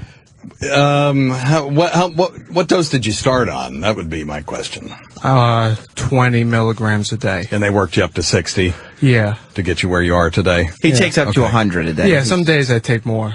Yeah, it's a attention deficit hyperactivity disorder, and it's weird that you can give those people who are hyperactive stimulants and they actually calm down, and it's more to do with being able to focus than anything else. So on the higher doses, he should be able to focus better. Right. But presumably his doctor is you still go to a pediatrician. I don't know how old you are. So. No, I get it from a psychiatrist. Okay, so you get it from your psychiatrist. So that's Bill was onto reasonable. something, though. So you took a week off to get your head together and you just rested? You do anything else? Well, I mean, I was often staying up 2-3 days in a row to accommodate. Let's keep in mind so everybody's clear. Evan is here 3 days out of the 7-day week. Right. He's not a full-time, this is a really tough gig thing. Right.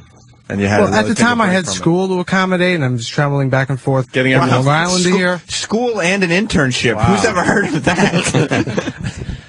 Well, and also, I know... What else were you accommodating? Seems to be a nice Well, myself story. personally, if I go to sleep, let's say at 9 or 10 o'clock, it's going to be very difficult for me to wake up to get here. So I figure I just stay up that night and then come in at the right time. It's difficult for everybody to get up. Yeah, so he comes in Every on zero fucking morning sleep it's- and he's Yeah. zero What productivity. about an alarm clock? Oh, those don't work anymore. They just incorporate themselves in my dreams.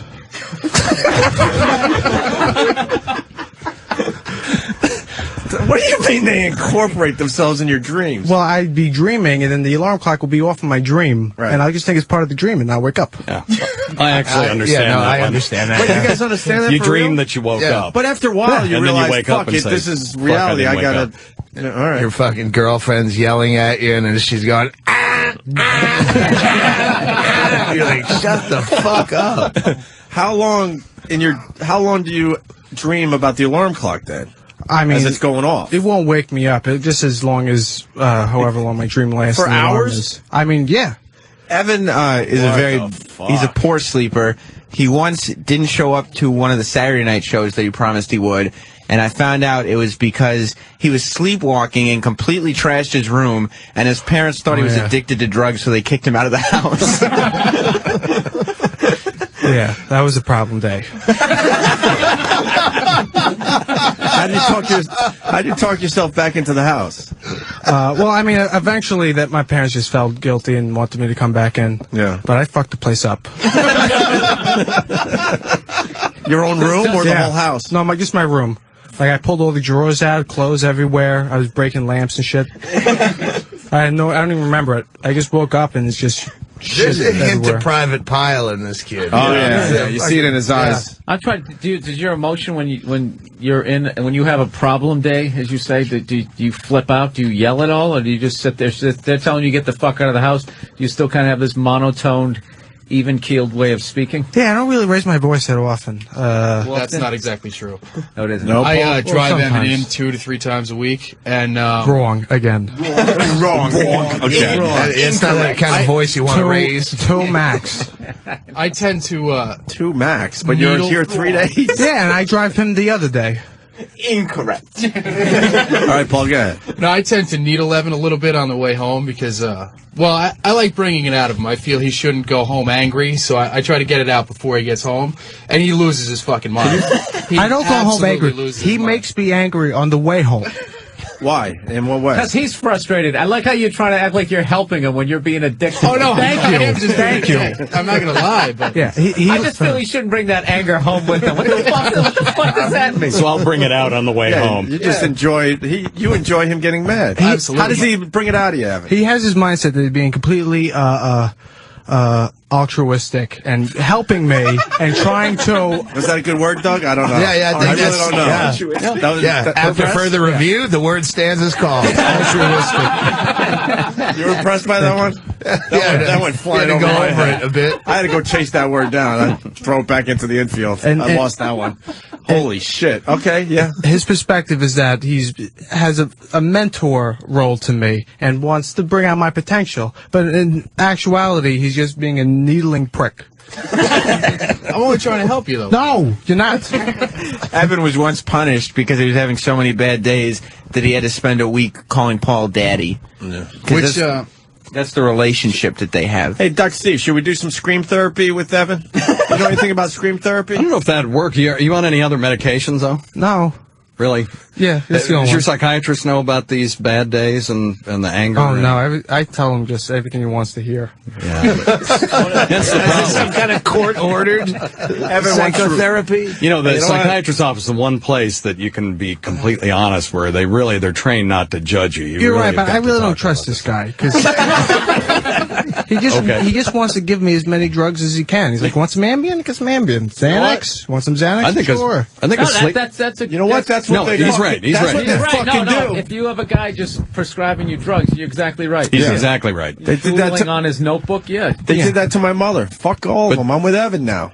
Yeah, so I just get my Adderall and I'm happy. Right, and you tell him what he wants to hear. Shit Well, and sell it. What I did at first, and then I realized that I have poor self-control and just ate a lot of those extra pills. Ate up all the profits. Did you once eat Xanax and pass out for 2 days? I woke up one day, ate some Xanax, and then just lost the whole day. I woke up, it was midnight, and I had no idea what happened. Oh, man. I try to do that with as many days as possible.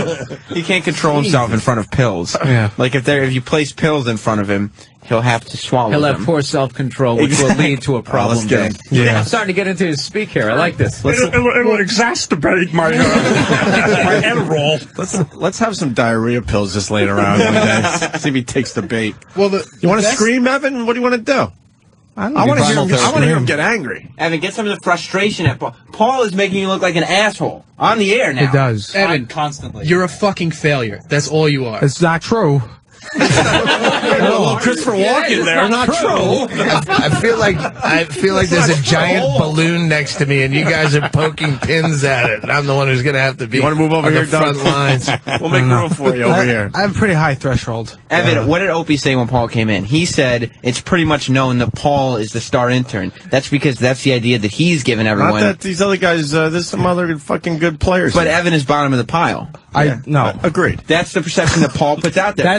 That's exactly what he does. Exactly, and you're he going to likes- get away with it. He likes to walk around like he's in charge of shit. He is. Telling people what to do, but he's not. He is. He's not. He seems like he is in charge. I had the interns rate all of us this morning, and you were on the bottom of everyone's list. From new guys. Not everyone. Doug, I'm sorry, you were at the top of your own list. Everybody else put you at the bottom. I liked you. Just remember. I just when kind of you on your folly break. Remember, I was on your side. Don't worry, Doug, this is what they do behind the scenes, though. While a radio show's going on, they have all these little games they play with each other. It's amazing. Why don't you have it out with Paul right now? I want to hear you get angry and stick up for yourself. Yeah, you never fantasize about slapping the bandana off the top of his head? All the time. Then do it. I can't do that shit. Oh, shit. Okay. Because it's unprofessional. And who's going to give you a ride home, right? I drove today, so I'll be giving myself a ride home. Evan, Paul Thank you very much. has effectively made you look like an asshole, made himself look like the king of the interns. Yeah. This would be your opportunity to set things straight. Now, if you're not going to do it, it's not going to get done. Paul, I don't see him do really that much productive work other than giving the rest of us interns a hard time and answer some phones. Paul's very nice to me. Wow. I know. I don't know what it is. Nothing but a sweetheart to me the entire time I've been here. Now, Matt, that's not true, and you know that. Matt. Angry. You might remember angry. Evan, yes, Matt. just because you want to be me doesn't mean you have to get mad at me. I don't. Wow. Why would I want to be you? Just because I get stuff on air and am productive and not sitting in front of a computer for 4 hours. I get things on air too. That's why. Yeah, like that great hockey fight. Second one was good. Second one was good. Yeah, and I've also wrote 2 or 3 promos that have been made to rotation. That no one will let you do the production for because you're horrendous. Or the voice. Well, that's a little Or the exaggeration. voice, well, my voice is horrendous. I'll agree with you in that respect. Evan, Kind of hard to argue. you got to stand up for yourself on this one. Could you have like a 15-second tirade or something? Yeah. To Rod. Tell him how you feel. Yeah, just get it out. But on a loud level, though. I mean, I Paul's don't know how to flaws? articulate it. Paul's flaws. Okay, let's go here. Flaws. Paul's flaws. He will consistently run and tell. Passion, Evan. Passion. I gotta get worked up. Get me worked up. Stop testifying. Yeah, let's go. It's not like you're testifying right now. Paul's got everybody fooled that he's the greatest. That's right. So tell him why he's not. He thinks you suck. What he does. Evan, saying yes to everything isn't a good argument. Oh. Just throw it out there, too. Yeah, okay, let's You look like a pipe down buffoon. a little bit. He's owning you right now. But That's because he's my bitch. Brian Holtzman. That's wrong.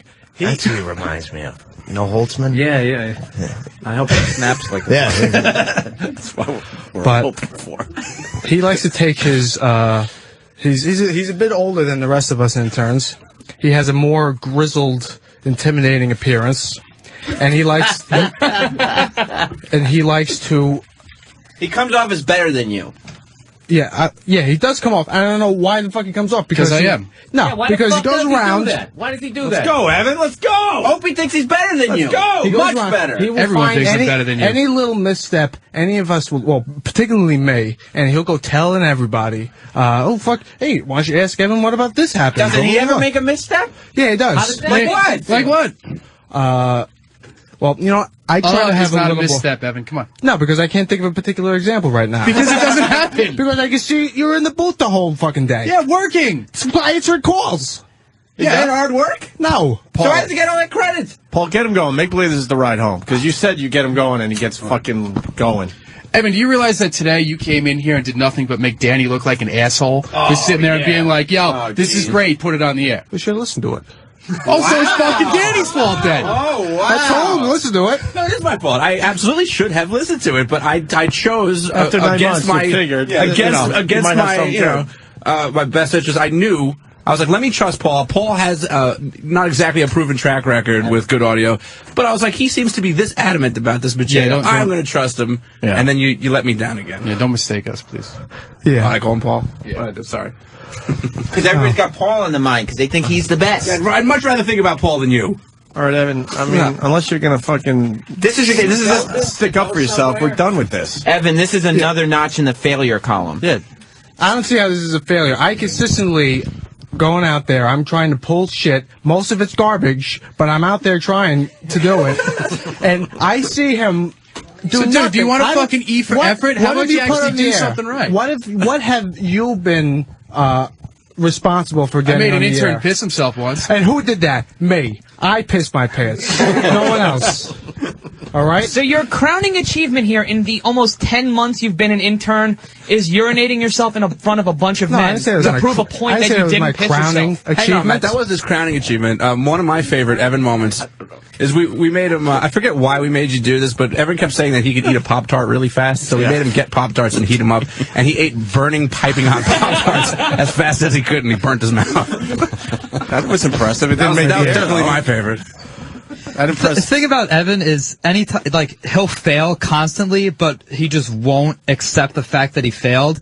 So he's just like running into brick walls constantly, then just backing up and running into them over and over again. Evan, he just does it daily. You got guys that have been here Same wall. way less time than you. Kicking your ass. They're talking about how much of a failure you are. I like Evan as a person. As a coworker. That doesn't cut it. Not so much. It's very, very iffy. I don't see how I fail. You know, maybe because I take more chances, so there's going to be more failures. Wrong. There you go. There you go. Absolutely wrong. Anybody. Less than anybody. What have you done, Matt Ryan? There you go. There you go. Watch out. Matt has a tendency of getting angry. You like to jump in whenever someone's getting shit on. You come in and you get a little 2 cents. Because usually the stuff that I put out gets on air, and people actually enjoy it, and they enjoy me on. What the fuck do they enjoy? Oh, every the past couple FU promos, the WoW promos I've done, all the shit you've done piles up on Sam's desk. Well, those are just stories that I find that are and they go nowhere, like your life is going. I feel like Matt just stays at home and like writes arguments down for like the day that he has to bring them in. I have and just nothing remembers. else to do, Nick. You are honestly correct. I have no life outside of this. Yes. Very angry. Yeah. He's very perturbed always. Yeah. I need a hug. Evan. We're done with you. Evan, all they wanted was a tirade, and they didn't get it. Yeah, and what are you going to say to this? What's happening here? Another failure from you? This was all a waste of time because there's no tirade from Evan. Yeah, what's our big out? Go ahead, Paul. Now it's Evan's fault that we can't make Evan snap. You want me to put it in terms you can understand? He failed by not being weak enough and caving under the pressure. Why are you tearing down What the wall? an asshole. How dare you, Evan? With the Keith Moon haircut. That's you. Is that me? I'm sorry. Yeah, that's John Densmore sideburns. Another era. That's Graham, I believe, right? Graham? Yes, Okay, I'm the newest intern here. Okay. And within 2 weeks of being here, people are already telling me I was doing a better job than Evan. No, Paul was. Paul was telling you. Paul will. Yeah, but who's in charge, Ev? Paul is. What? Paul, you ain't in charge. You're not in charge of shit. Okay. Why not? What you do is you'll tell all the other interns that come in. Guess what? Who's garbage? Evan's garbage. Who's the lead guy? Me. You know what? No, it's not right. I did not tell. I like to have a little more respect and earn it. more positive. Earn it, you'll get it. No, You know who's earned my respect? I'm calling with Graham in the first 2 weeks he was here. I don't go around telling the rest of the guys, hey, guess who's shit? Paul. Even though he is, I don't do that, though. Paul. I let everyone make their own decisions. No, you Absolutely. don't. Evan, you influence all. You don't go around telling everybody how big pieces of shit they are, but you go around saying that you're the greatest thing since sliced fucking bread, and that your output doesn't match your ego. So does Matt. I can't eat bread. I'm on a diet, thank you. You're on a diet. How old are you? 20. You should be on a diet. I've lost 40 pounds. I'm very happy. I have noticed. You're Thank a you. little slimmer. I've explained my mindset before. I think and say that I'm the greatest because I keep that going to keep my drive going. That's my motivation. Evan, do you realize that if one of the bosses comes in and says, hey, you know what, we got some money rolling in. Yeah. We got some, we have a position open. Who's your best intern that you wouldn't enter any of the people in this room's line? Wow. Not one. Evan has a lot of strategies. Once Rob Cross was, he said, I work very hard around here. Well, what does Ray Romano have to say about that? Well, that was one of your crowning days, Ev. That was a good day. But, no, because I like to, Does everyone want to say something positive about Evan? Thank you, Doug. I'll say something positive about Evan. We rip on Evan a lot. He is a bit of a dolt. But we love in the positive we direction. love him for the fact that he's such a mongoloid. Wow. The fact is he provides so much entertainment for all of us, and we're always laughing at the crazy stuff he says. What do you do, Graham? What? I do a lot more than you, Evan. What? Whoa! What do you do? I'm call screening 2 days a week. I gave in some audio to Sam today. I give Sam audio all the time. Yeah, but your audio's diarrhea. Not all of it's bad. No, you've said to me. 95% of it. To be fair, Graham's audio is also bad. Yeah. Oh. Well, at least I'm handing in audio. I had too. I will say that I'm the most prolific out of everyone here. Prolific at failing, of course. Listen, the more I hand in, the better chances I get of something is going to be good. That's right. All right. Yeah. So tell them. I do tell them, but you know what? Paul over here. Well, point at him and tell him. Paul over here, fucking, he just destroys anything I build up, and he'll do that consistently. So then you destroy he's coming him. over here. I'm just getting a little closer to you. Don't get intimidated. No, because I'm not going to play those dirty games. That's right. What dirty games? You just completely, what you do is you like to put down everyone around you to make you look better by comparison. Yeah. Nick, do I put you down? No. With the exception of Nick. For some reason, Nick is like... You used to, but now that I've earned my keep around here, I don't need to get insulted as much. And I haven't earned my keep. No. How? Yes, Have you not been listening for the past 45 minutes? We've been tearing you apart. Oh, wow. But I come here, I output decent work, I have my failures, yes, but every one of those is a learning experience, and I build upon each one of those. But, say it. It's pretty good, actually. Go, Evan. Yeah, and I don't know why it gets shit on. I have my strengths, and I know them. I'm good with technology and audio, and those are my strengths. When it comes to content, Wait a second. I am looking right now. This is like a Vegas look-alike. You got Michael Moore, Dwight Yoakam, and fucking Keith Moon. I mean, this looks like a Vegas. It's fucking unbelievable. Yeah, you guys are in the wrong business. You can make a lot of money. We As stand on look-alike. Hollywood Boulevard in front of Van's Chinese Theater. They're the baby versions. Yeah, they are. That's baby Michael Moore. The baby Archie, whatever the fuck it was. Jesus Christ. Don't you think he looks like Michael Moore? Yeah, it's going to touch that. Yeah, no, he's got more than a touch. Yeah. I'm so glad I voted Republican this year. I just want to point out that Evan has completely forgot whatever argument he was just making. Oh, wow. He made you look like an asshole again. What were you just saying, Ev? Well, about how I output here. I output a lot of good stuff. All right, and I do a lot of work. I don't think that's a verb. Yeah. Why don't you try using the word produce? Whoa. You know, because you're trying to be a producer. Why can't I use output? Going highbrow now. Why can't I use output? He's dictating what you Output say. would be a noun. Yeah, Evan, I think my remember what output- Sam told you on Wednesday? Jesus. Sorry, Doug. I didn't hear you. No. Remember what Sam told you on Wednesday? He told me a lot of things on Wednesday. What did he tell you about today? What, that I can't fail today? And what would happen if you failed today? Oh, I would have another week of calling you daddy. Okay. Do you think What is that about? Evan needs to learn. I see potential in He Evan. has to call but you daddy? it's No, not horseshit. me, Paul. You have to call Paul It's daddy? garbage, I know, but Well, I mean, if he I'd have- fails. Why do you have to do it? Well, because Sam says so. Exactly right. Sam, tell him to get mad. Phil, trying to tell you. you have no idea that all I'm worked petrified up is right Sam. now.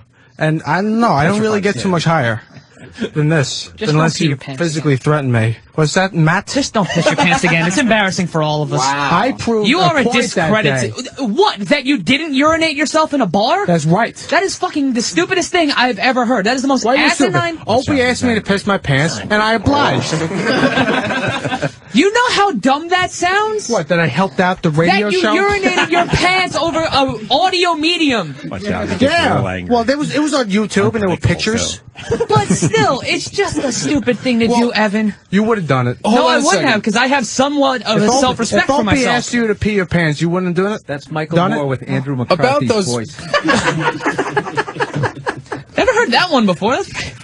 I'm waiting for this to go somewhere. Yeah, we're trying to figure out how to end Stanhope this comics fucking thing. this weekend. I'm going to die of a fucking umbilical hernia while you guys... Yeah. Evan, you have to take this somewhere. All right, Evan. Well, how about we do this? Because I don't know what to do with this fucking segment. Fucking wrap it up. What do you want to say? I was heard a lot of voices Paul today. Is a big puts on a big facade that he's in charge, he's taking care of shit, but he really isn't. All he does is give the rest of us a hard time, making him look like he's doing work and better by comparison. All right, go down the line. What about Keith Moon? Yes, I must say. No, Evan is talking about you. Oh, Evan's talking about me? Yeah. What do you got about Keith Moon? Graham has a fucking attitude problem. Number one. The day he comes in here is immediately with the disrespect. No thanks to fucking Paul here saying, no, it's okay, it's fine. And look at his intimidating fucking appearance here. What are you talking about? If I looked like him, I'd fucking do the same shit. I look like a fucking tree hugger, dude. Not when you put on your face. When you're fucking bandana. You're fucking listening to me. Recycling T-shirts half the time. Yeah. No, I know what he really is. He's a big pussy. What? Oh! He constantly threatens physical violence on me. He'll never do it. Thumbs up or thumbs down? I can't make that call. Go ahead, punch me in the face, you big pussy. Do it. It's not worth it, Paul. Don't do it. He'll never do it. Stop killing He'll never, ever do it. Shut up, Graham. Yeah, really. Shut the fuck up. Have you learned anything from us? So worth it. Punch him in his face. It's like the little rascal. Come on, do it. I got the one that.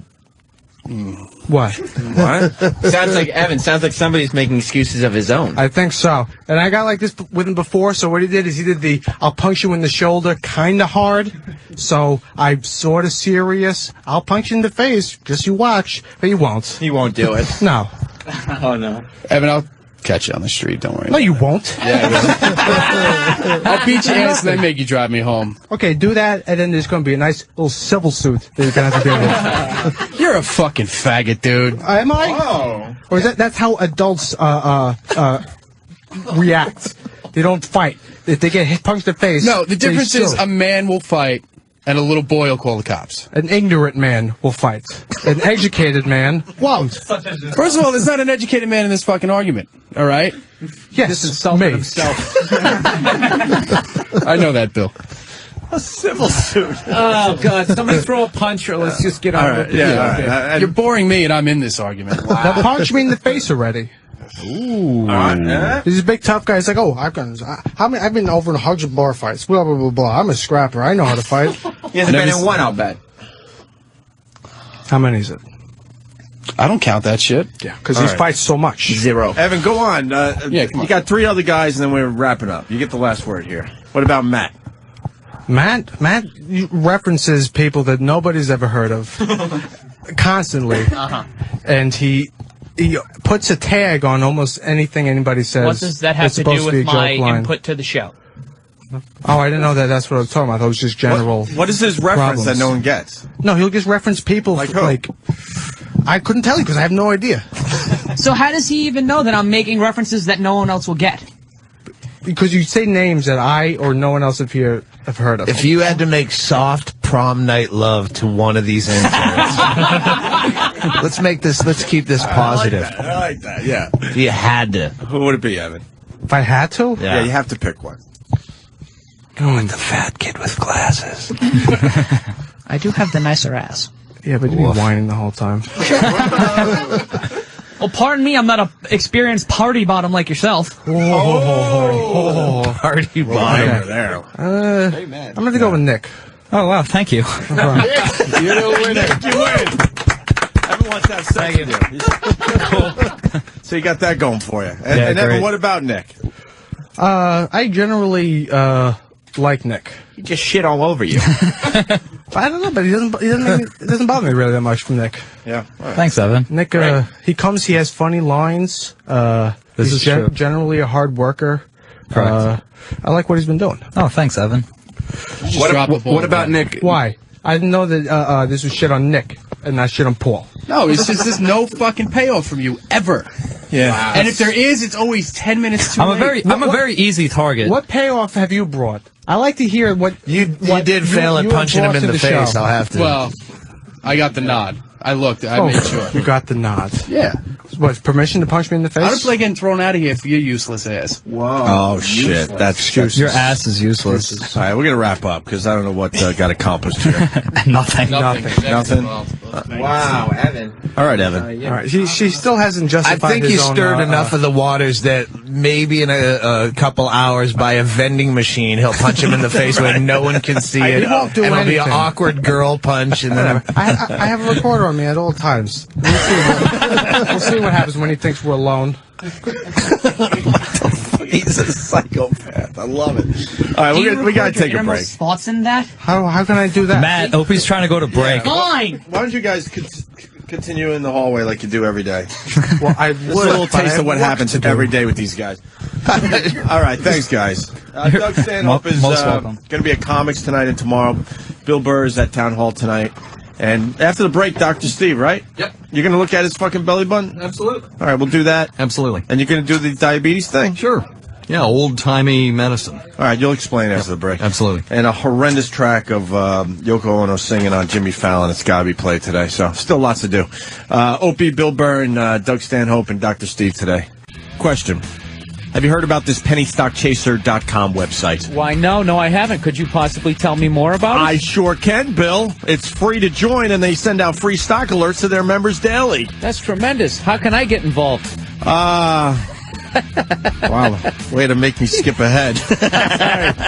Do you have any more information about that? I sure do, Bill Burr. Did you know that every month dozens of these small cap penny stocks explode in price? Why, no, I didn't. Doubling, tripling, or more in a matter of days? Tripling? Come on. Oh, that's true, Bill. It's true. PennyStockChaser.com has tens of thousands of members from around the world who receive their free daily newsletter or hot stock alerts. Well, how do I get involved? Fuck, you had to jump ahead again? Yeah, I got a little more info. Please wait before you tell me how I get involved. Do you have any more information? Well, Bill, I'm glad you asked. Some of their past alerts have had 200, 300, even 1,000% gains in a matter of weeks. Can you imagine turning $2,000 into $20,000, Bill? Wow, that would be something. Could you possibly tell me? No. How do I get involved? There's my line now? No.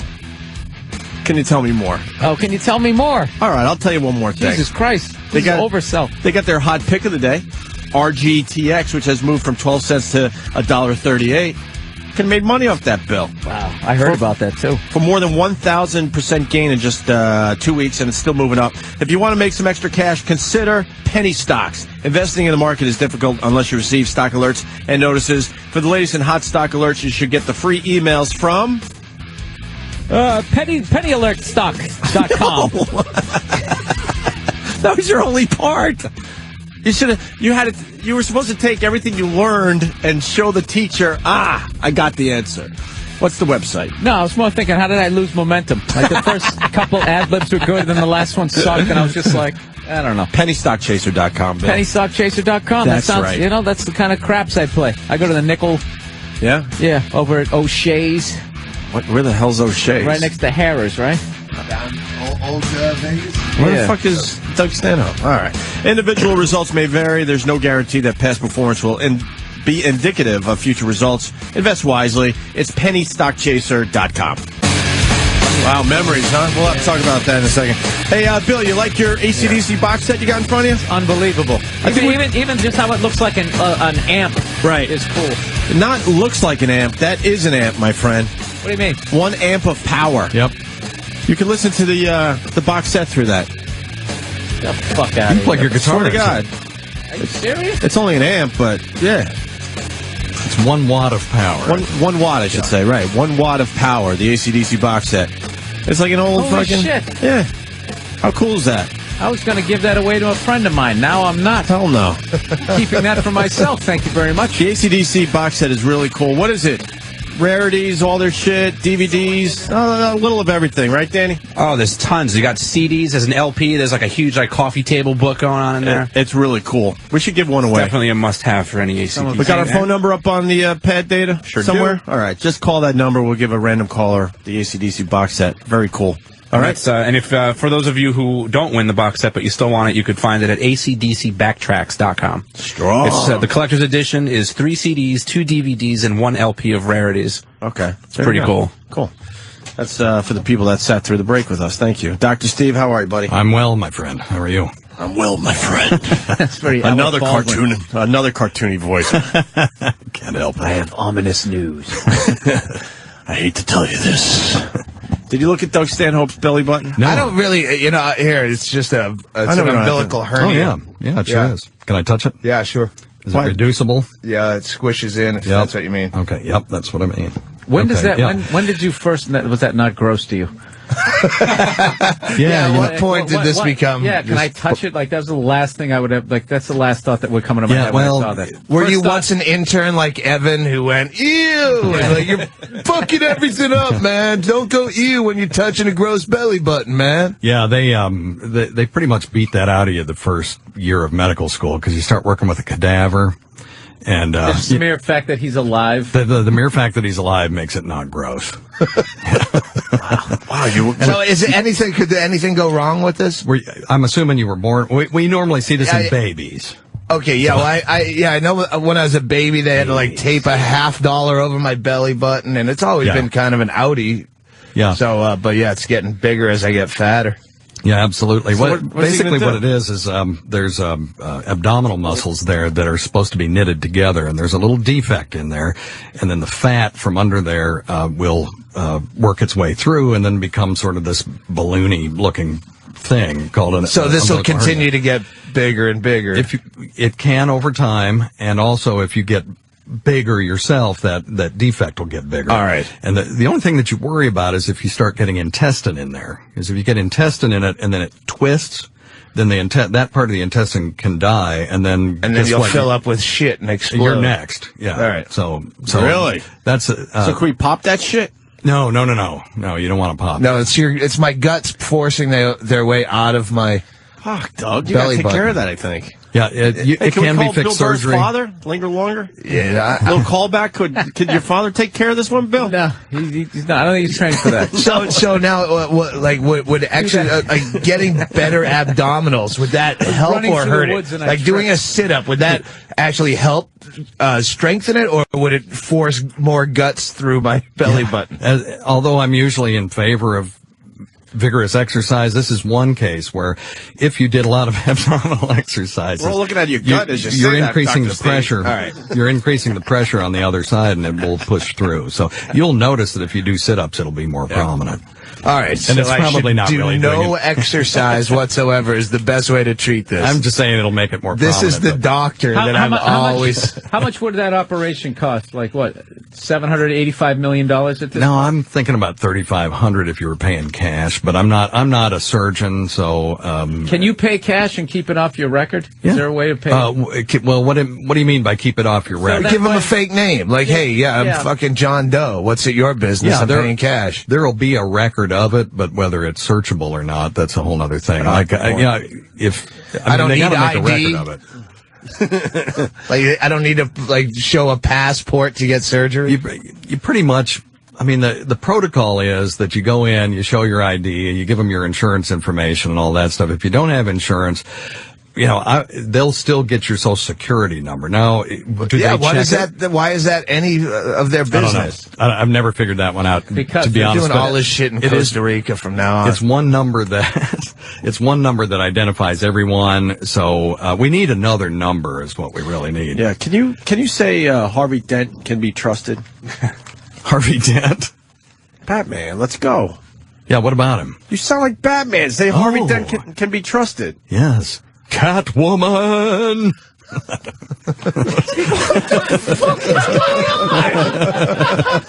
Bill's embarrassed for you. He never gets embarrassed. Bill, I was just hoping someone was going to get that reference and start laughing. Are you really going to drink piss to see if someone has diabetes? Is that? Yeah, actually, no. Well, yeah, he's going to do a little dipstick thing. Yeah, we're going to do what you want to talk about? Clooney is Batman? I'm trying to say. No, it's fucking Christian Bale. When he does the... I was doing the Adam West. Yeah, he's way more Adam West than Christian Yeah, Bale. no, I thought I saw the Adam West. I hear a little Christian Bale when he goes deeper with the voice, too. Oh, Harvey Dent can be trusted. Okay, now I get it. All right, we're 10 minutes so later on the wrong page. We were thinking of two different Batmans. Yeah. I'm sorry. Sorry. I'm sorry. No. So before we move on, should Doug get that taken care of as soon as possible? Oh, no, not necessarily. He's all right for a while? My doctor said, if it's not bothering you, don't worry about it. Yeah, if it's not growing, it's not bothering you. You're not having any pain with it. You have It any of bothers those other things. people. It doesn't bother me at all. It's not that bad, really. No, it's not bad, and it's totally It's all right. reducible. So I'd leave it alone. All right. Now, if it ever gets to where you can't reduce it, Where you I know, can't it's- push it you back can't in? push it back in. Then My guts are hanging out. I can't get them back in my stomach. It's all going so cold. Johnny, I can't feel nothing in my legs.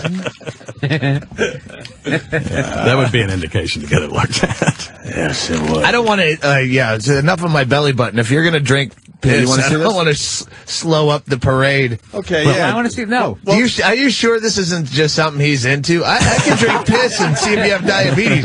You can bukkake me and I can tell your sperm count. Fucking your pal Joe Rogan has been drinking pee all over the fucking place. He didn't do it on our show, though. A little mad at Joe. Oh, really?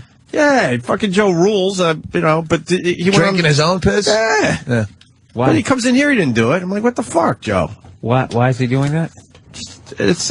I read good an article on it. It's supposed to be really good for you. Is that true, Dr. Steve? I don't think so. I mean, I hear that's it's where all the waste- vitamins are, so you put them Somebody right said back in you your put it fucking on here's your the thing. hair, it'll grow your hair back. the reason there's People are vitamins. just saying shit, and people are really Yeah. They're dumping their own Just piss from on their saying head. that on the air, there's going to be at least one guy that does it that's all fucking so afraid of balding. It's waste products. I mean, the reason that there's vitamins in your piss is because your body didn't need them, so you pissed them out.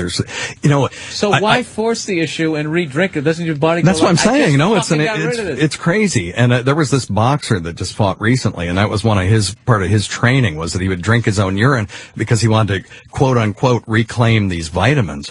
And the thing is, just take a fucking That's vitamin. being really fucking Thank cheap. Thank you. I'm not wasting vitamins. Not when there's good ones in my piss. I didn't use all mine from yesterday. You can buy. You a know how bottle- much these things cost? There's a recession. You can buy a bottle of one a day for like $1. Your mother making you drink piss so you save on vitamins. It's in China. We'll kill for that piss. Look at how yellow your urine is. That means this is chock full of vitamins that are perfectly good. Don't give me that face. Dr. Steve, by the way, is in New York to do his radio show live, which is cool. Weird Medicine's on Saturday, tomorrow night. 9 p.m. 9 p.m. 9 p.m. 9 to midnight? 9 to midnight. Very, You very kids cool. are going to sit there until you drink your urine. No television. Get the egg timer out. You gotta drink it. Remember that shit? Your fucking legs were falling asleep when they had some. My parents had a rule: whatever you didn't eat for dinner, you had to eat for fucking breakfast. Breakfast. We had that for a while. Everybody else is eating waffles and pancakes. You're trying to cut through some cube steaks. Asparagus. Fried rice. Sam has no that fucking cold tendon. Steak, yeah. Sam has no concept because he had the perfect fucking parents growing up. I met him. Yeah. They didn't make you do any of this shit. I cleaned my plate. Have you ever sat at the fucking dinner table for hours after everyone else left because you couldn't finish your fucking meal? I never had to do it for hours, but I had to clean my plate on occasion. A lot of our parents were sick fucks. Have you ever torture. thrown tuna casserole behind a bookcase and then tried to say that you ate it? Days later it starts smelling. And then your mom takes the paddle that your dad for some reason saved from his fraternity, aims for your ass and hits your lower back. No, I did. No? That's too visual. Yeah, there you go. I think that might have happened to Bill Burr. No? No, I used to had hide. to figure out how to fucking Houdini your own fucking food. I used to hide vitamins, daily vitamins. Where'd you hide them? Drawers. Oh. In your drawers?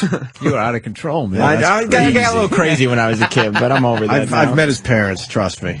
Perfect. They got the perfect family. Perfect over there. parents, and yet he's a psychopath. Yeah. Well, he's Well, a I mean, psychopath. Yes, he is. not a psychopath. All right. Well, so Dr. Steve's doing his show. Bill, he's got a good radio show, dog.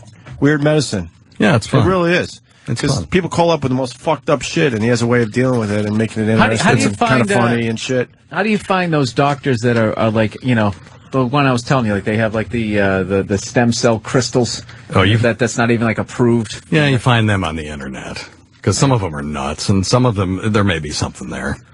Anyone you can recommend? Any rogue guys? that you can say on the air? I'm about as rogue as I know, to be honest with you, because you got the rogue voice, dude. You definitely sound like.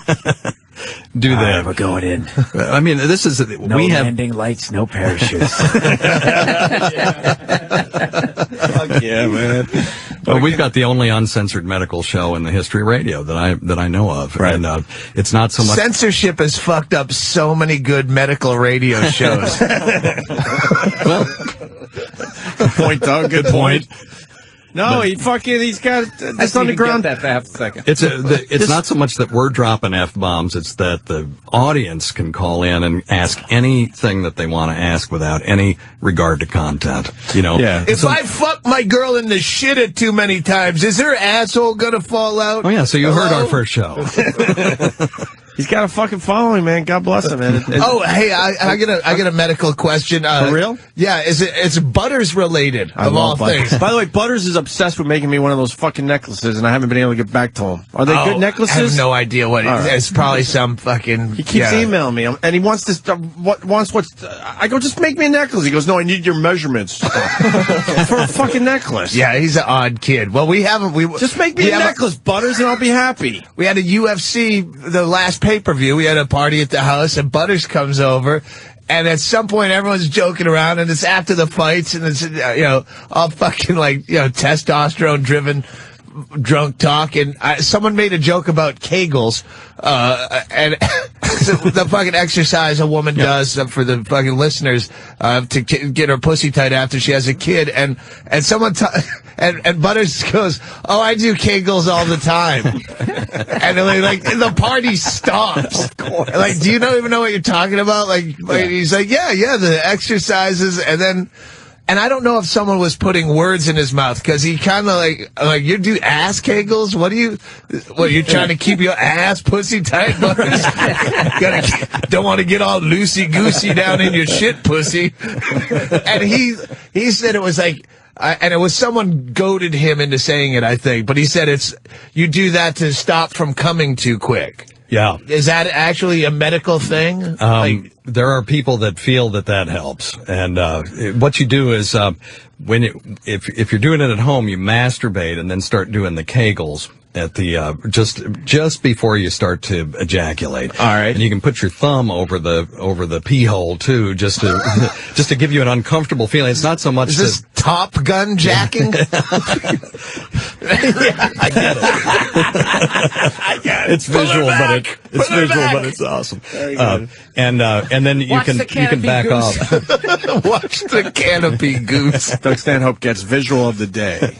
But it's actually a way to help treat premature ejaculation. All right. Well, because Butters doesn't get laid. That's why I found his answer suspect when he was finally... Someone said, do you mean to do that to stop from coming? And he's like, yeah. Yeah. Like, no, Butters is sticking things in his ass. And it's getting all sloppy down in his shit pussy. Why don't you just rub one out before you hook up with the girl? Yeah, that's... why don't you just not care? Or that. It's way easier, and you don't need a doctor. Is that Butters? Online? That's what Butters looks like? Yeah, that's Holy Butters. shit, Butters. Wow. He's not going to shoot up any schools, is he? Holy fuck, man. That's a hell of a look. That's my Butters. Butters is all right. All right, so Dr. Steve. By the way, every time Dr. Steve comes in, he sticks a finger up someone's ass. What? We're letting you off the hook this time? Well, after Tippy Tom, you and I kind of had a deal that I didn't have to do that anymore. And also, I think why is Bill covering his ears? The fucking homeless guy you stuck your finger up. That was worse. Well, that wasn't as bad as a cadaver. He also did Big A. He also did Big A's ass, right? Yep. Oh. Yep. Big A's ass. Did he start talking clearly? Yes. We forced him to do it, and the grand finale, it was Tippy Tom. Holy shit. Yeah, wow. What the? Here it is. And he was... Is it online? Where's it online? Just Google it.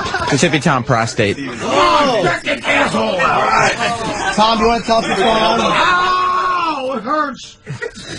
I hadn't even started yet. Yeah, he hasn't even started. Tom. That's the Steve behind him. Up here now. Come on, man. Get rid of... Oh. Here we go. Oh! Oh!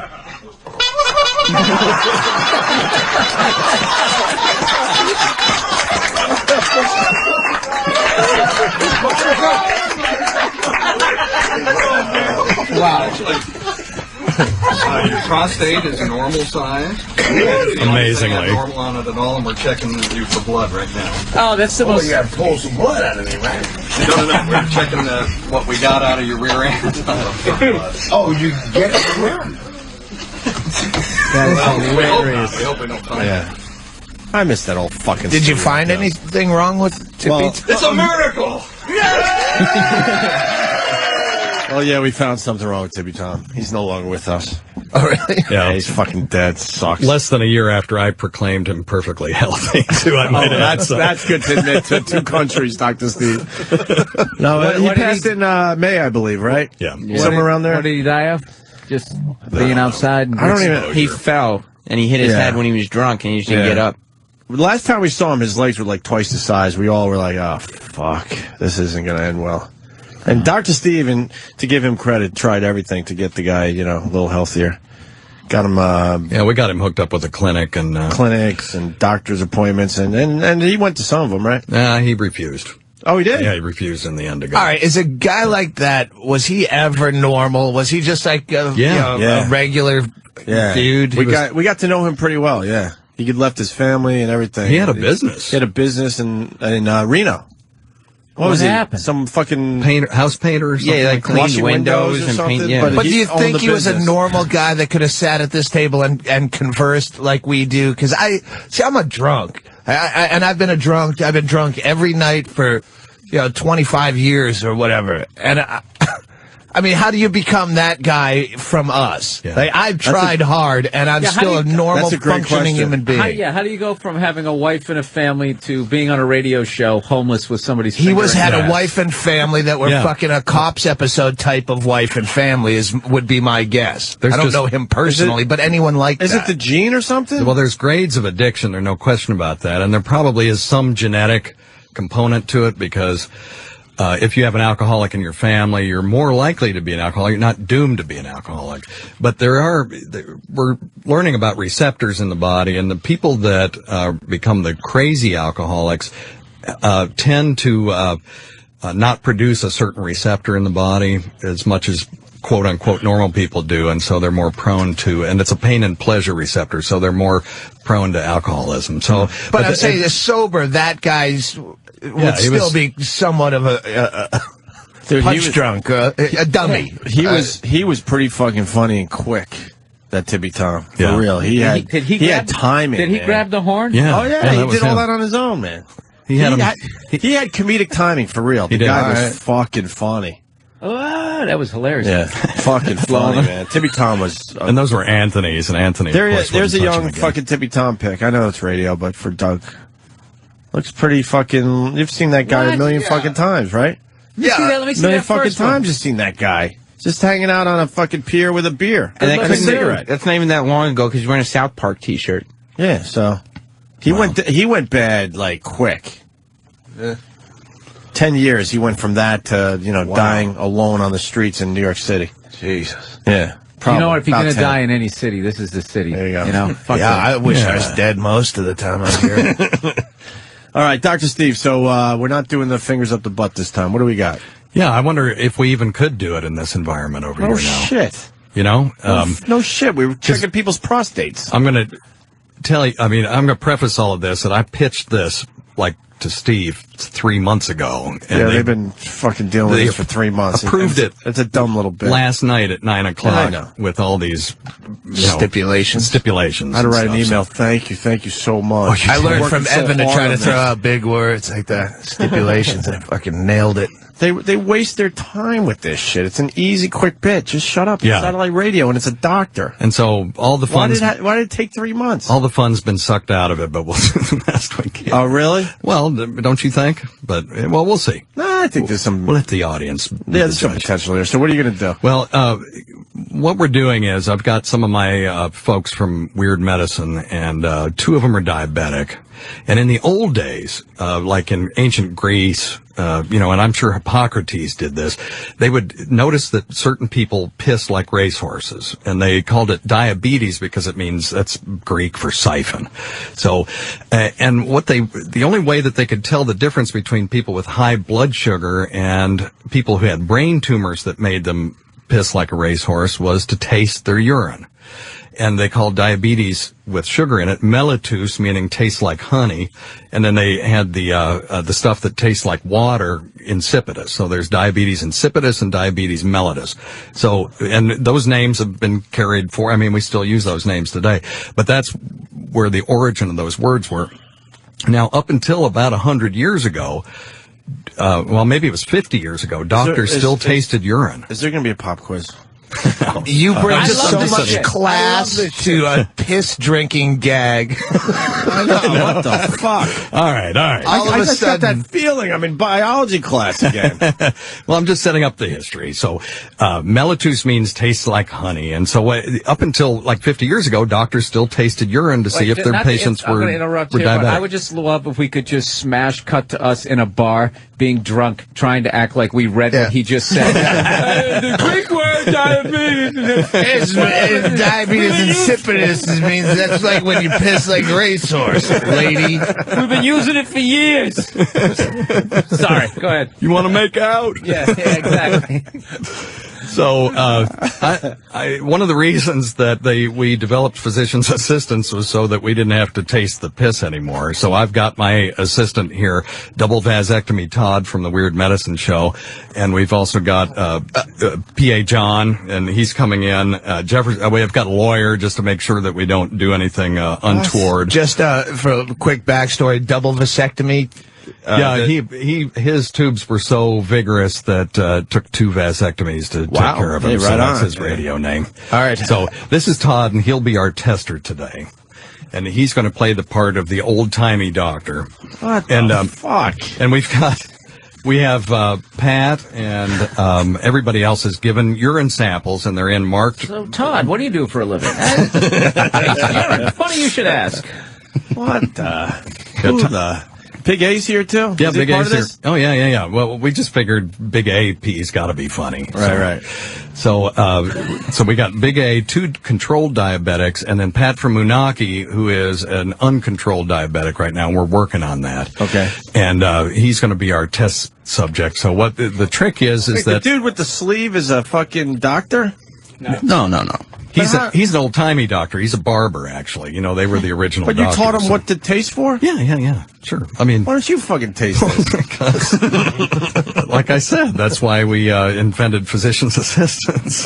So we don't have to taste the damn urine. Well, Pat from Moonachie's is going to taste like eggnog. Well, my guess. What I'm hoping is Pat had a blood sugar of about 400 this morning, so he gave us a nice maple syrup, a dollop of maple syrup. What the fuck is he doing?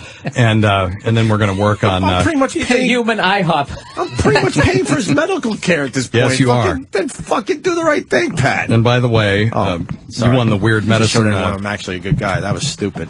You won the Weird Medicine Philanthropy Award. Don't you have those finger-pokey blood machines that can do this? Just curious. Yeah, absolutely. But we're just recreating a historic event in the history of medicine. When they used to use fucking what? Slugs and shit? Leeches.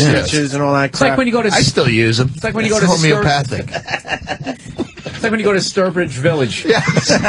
Old Sturbridge Village, and they start churning butter. I've been to that hellhole.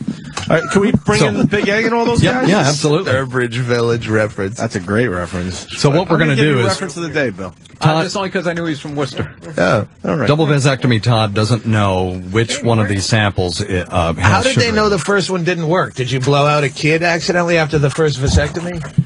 No, I got tested. Oh, and I got a vasectomy, but I never went back. I trusted their work. Good call. Yeah.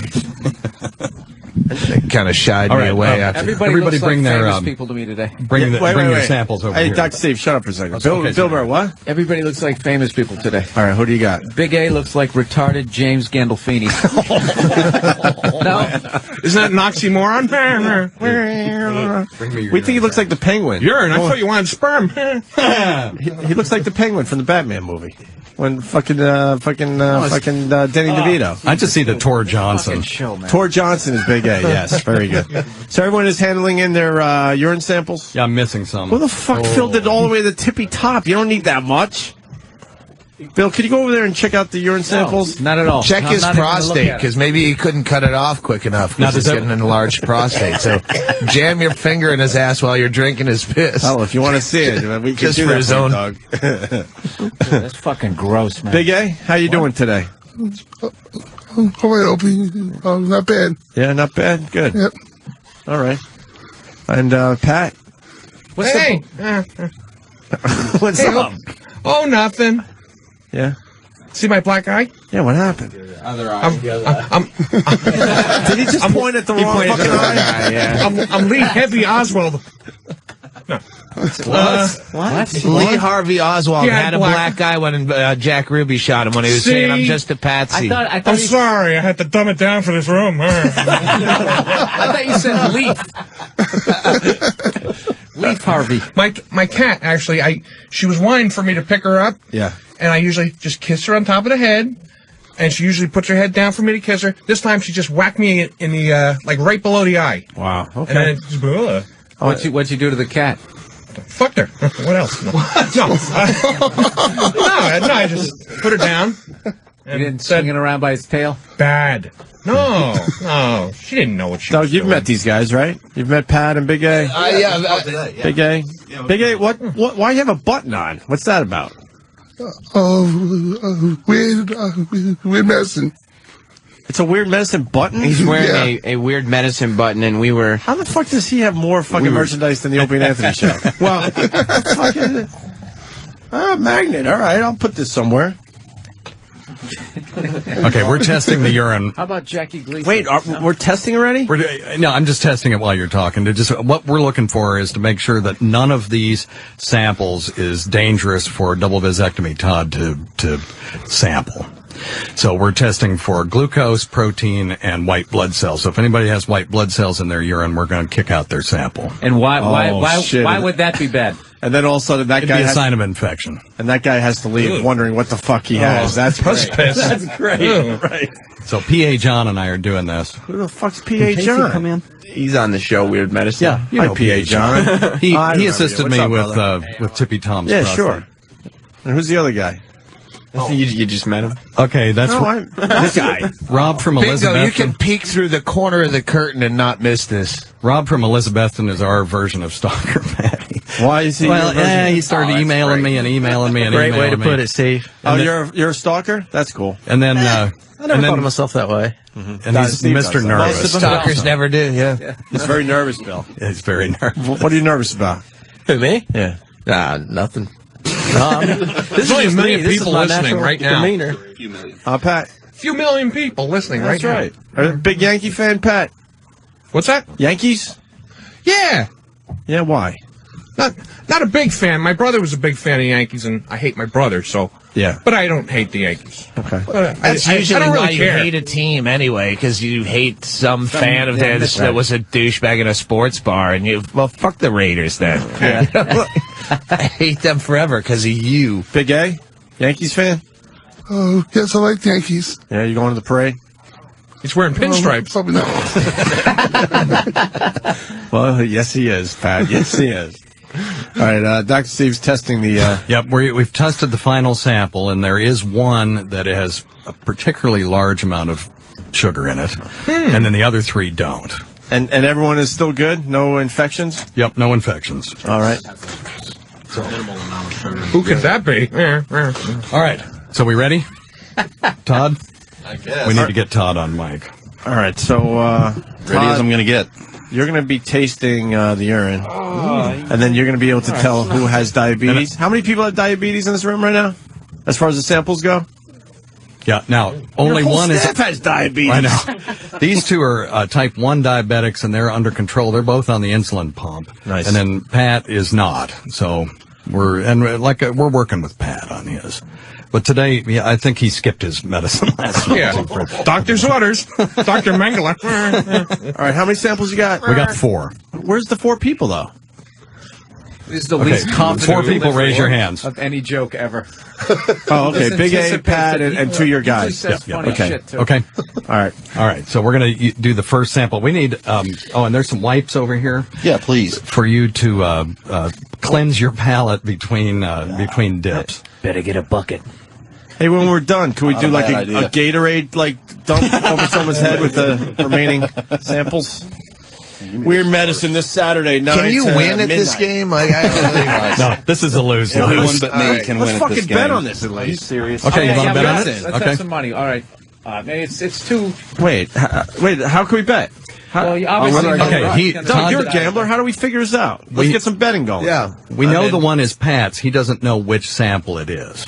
So will he be able to pick it? So will he be able to pick out Pat's urine from everyone else's is the bet. I got 20 says no. I have 20 that says yes. Yeah, it's going to taste like blueberry pancakes. Yeah. I don't think he's going to get enough of a taste. Wait, he has to lick it off a swab or something? No, he's going to dip his finger in and touch the drop. You're going to take that? We got to give him 2-to-1 odds then. Yeah. No, just even odds. I'd say, all right. He's going to be able All right, to let's go. All right, here we go. Wow, reality just set in. Jesus. You've never done this before? No. Why would I do this what before? The fuck is we're going to practice this? God. But how do you teach him what to taste for? One is sweet, the other ones taste like piss. Now that's all. No, they all taste like piss. Now, real quick, how do you do this? You should have your license yet. Do you dip your finger in like the cop testing to see if it's Coke, or do you start? No. He can't. He can't do a shot. That's one of the stipulations from the attorneys. Is he has to stick his finger in. Fucking attorneys ruin everything. No shit. We should be fucking. That's what happens when you ask. Yeah. We used to not ask. You're right, Pat. We only got fired. Okay. Well, it's warm. Jesus. It's warm? Todd's dipping his finger. All right. Oh, man. Here goes Todd. Todd! Jesus Christ. Well, it ain't blueberry fucking pancakes, I can tell you that. Oh, that skeeved me out. Nothing grosses me out. Bill, you all right? Yeah, I'm not all right with that. I've seen a lot of shit. I don't think I'm all right with that one. He's not all right either. Bad. Doug? Okay, so what is it? Not so bad on the urine. There's the ear pus. Well, nothing we'll talk about that after this. Wait, hold on. Well, what did it taste like? Piss. It was insipid and nasty. How do you know it tastes like piss? Good question. I don't know. It was kind of like warm, light beer with some asparagus in it. The undertones of crap. Ugh. And an aftertaste of apricot. Kind of like Dr. Steve's wine, really. A bouquet of ammonia. Think of the journey that liquid took. Yeah, it's amazing, isn't it? Doug, Dr. Steve makes the worst wine possible. But his label maker is really impressive. Yeah, really impressive. And his bottling technique is very good. Urine's making wine. So what do we do? Okay, that's sample number 1. Yeah, we're going to go through the samples. That wasn't real sweet, so I'm betting that wasn't Pat. All right. Okay. Keep it to yourself. So that was number 1. Yeah. All right. Here comes the second one. Todd. God. Warmer than the last one. And kind of honey-like. That thing just quickly dripped off his finger. Jesus! Damn it. Fool me once. Shame on you. Dr. Steve's like a shot girl. Very funny. Wow. Was that worse than the first one? Yeah. It seems like it. You got urine jello shots. Yeah. Why was it worse than the first one?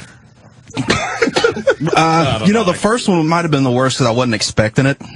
But in this one, I kind of knew what was coming, but still, Jesus, that's awful. That is worse. Dr. Steve said, fool me once, shame on you. Anyone want my yogurt? Yeah, and by the way, when we started this, there were going to be 3 specimens, and you snuck another one in on me. If I make it. God. Okay, cleanse your palate with the Hey, wipe. Steve, you sick fuck. Why'd you make everyone fill up their thing to the tippy top? I didn't really give them instructions on that. They did that on their own. That's big A's. It's so obvious. Wow. Okay. I guess I better use a different finger for each one so I don't cross-contaminate, right? Well, that's what the wipe is for. That's what the wipe is. Hold it level. This gets no easier as it goes along. Here's the third It's one. not like shots. Bill, here you go. Ah! Jesus Christ. Why would you? Oh, no.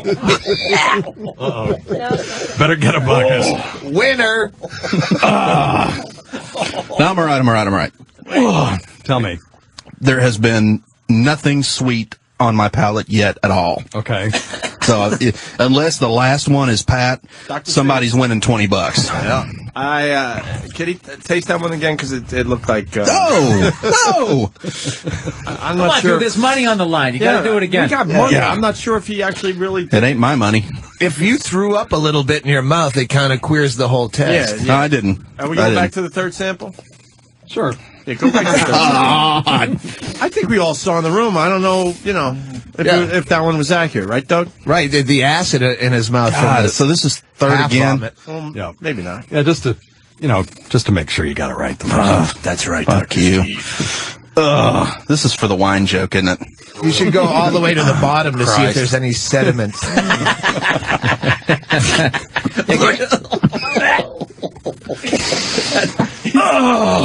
Are you laughing or puking? Both. Fuck. He really has a problem with the third sample.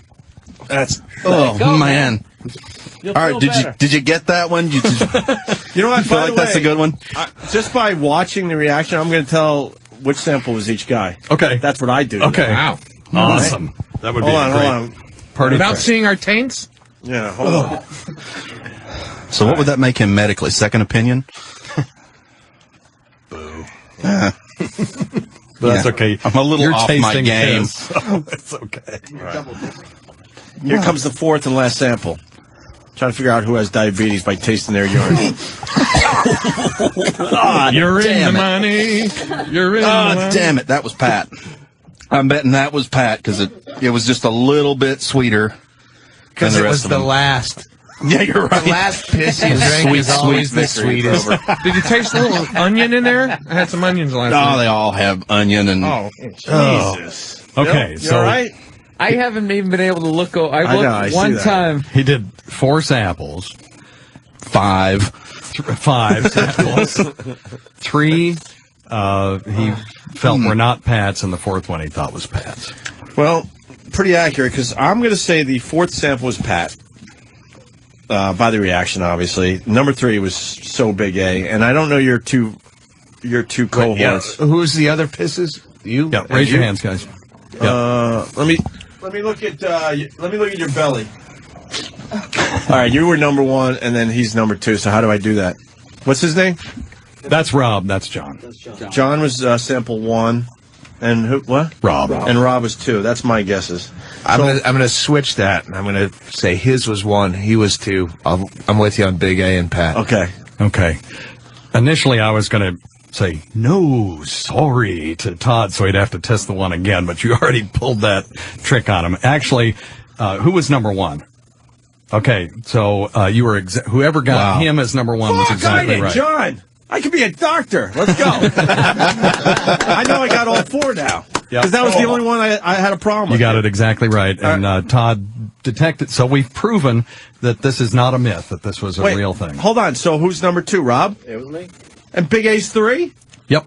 You nailed it. I fucking nailed it. Just Wow. by the reaction. I want my medical degree and I want it now. You go with the diet. Wow. See, the diet, because he's like in the best shape, and it was a less of a reaction. You could go into urology. You'd probably be good at that. Look at that. Well, I've You had can taste my piss anytime. I've had a few fingers up my ass in the last few months, so I know a little something about fucking prostates. Trust me. Really? I had a little scare. Everything's good though. Yeah, a little scare. But it was nothing. It's always nothing. Yeah, in the That's why end. I don't go. But for 3 months, I had to wonder if I had something. That's where they bad. check you. And that's the Motherfuckers. feeling you have afterwards when they go, hey, you're all good. So it's like, yeah, well, so then you really didn't need to do that. I did got you? paranoid once. I must have had some kind of urinary tract infection. It's just like a fucking touch of infection at the head of my cock, and I freaked out. And I went and they had to fucking jam the metal Q-tip down your cock head and scrape you to fucking test you. And I had nothing. And I was so fucking angry that I went through that. Like, I should have just done, like, everything I've just ignored went away. You're almost eventually. angry you got nothing. Yeah, After what I know. they put you I want through. some. You're like, what do you mean nothing? And I was first out on the road, so I was just, you know, you're going to feel some pressure. Right. Yeah, a little. Yeah. I thought one way that we could end this bit, because there's not a huge payoff other than that. Well, Opie bring is the interns fucking back genius. in. They can close a bit strong. Well, I wondered if E-Rock would want to smell double vasectomy Todd's breath after that. Man kiss. Hang on. Hold on. Fred from Brooklyn makes a very good point. Let's go to Fred. Fred, how are you, buddy? Hey, good morning, buddy. What are they going to do next? Taste cum for cancer? This is fucking disgusting. I'm trying to eat breakfast here. Is there a cum test? Dr. Steve. Thank you, Fred. Jesus. Not Always today. good to Not today. That's next year. All right, E-Rock's going to smell Todd's breath. Double vasectomy Todd or whatever. Not puke-worthy? He's making a face. There you go, bro. Oh, take another shot. Take another hit. One more hit, E-Rock. Can we do like a... Come on, E-Rock. Puke is funny for some reason. Come on, Virus, come up with something. Puke is funny. Dude, you have piss breath. Get away from me. What is his breath? I didn't go. What does his breath smell like? It smells like piss, but... Dr. Steve, can we do a sniff breath?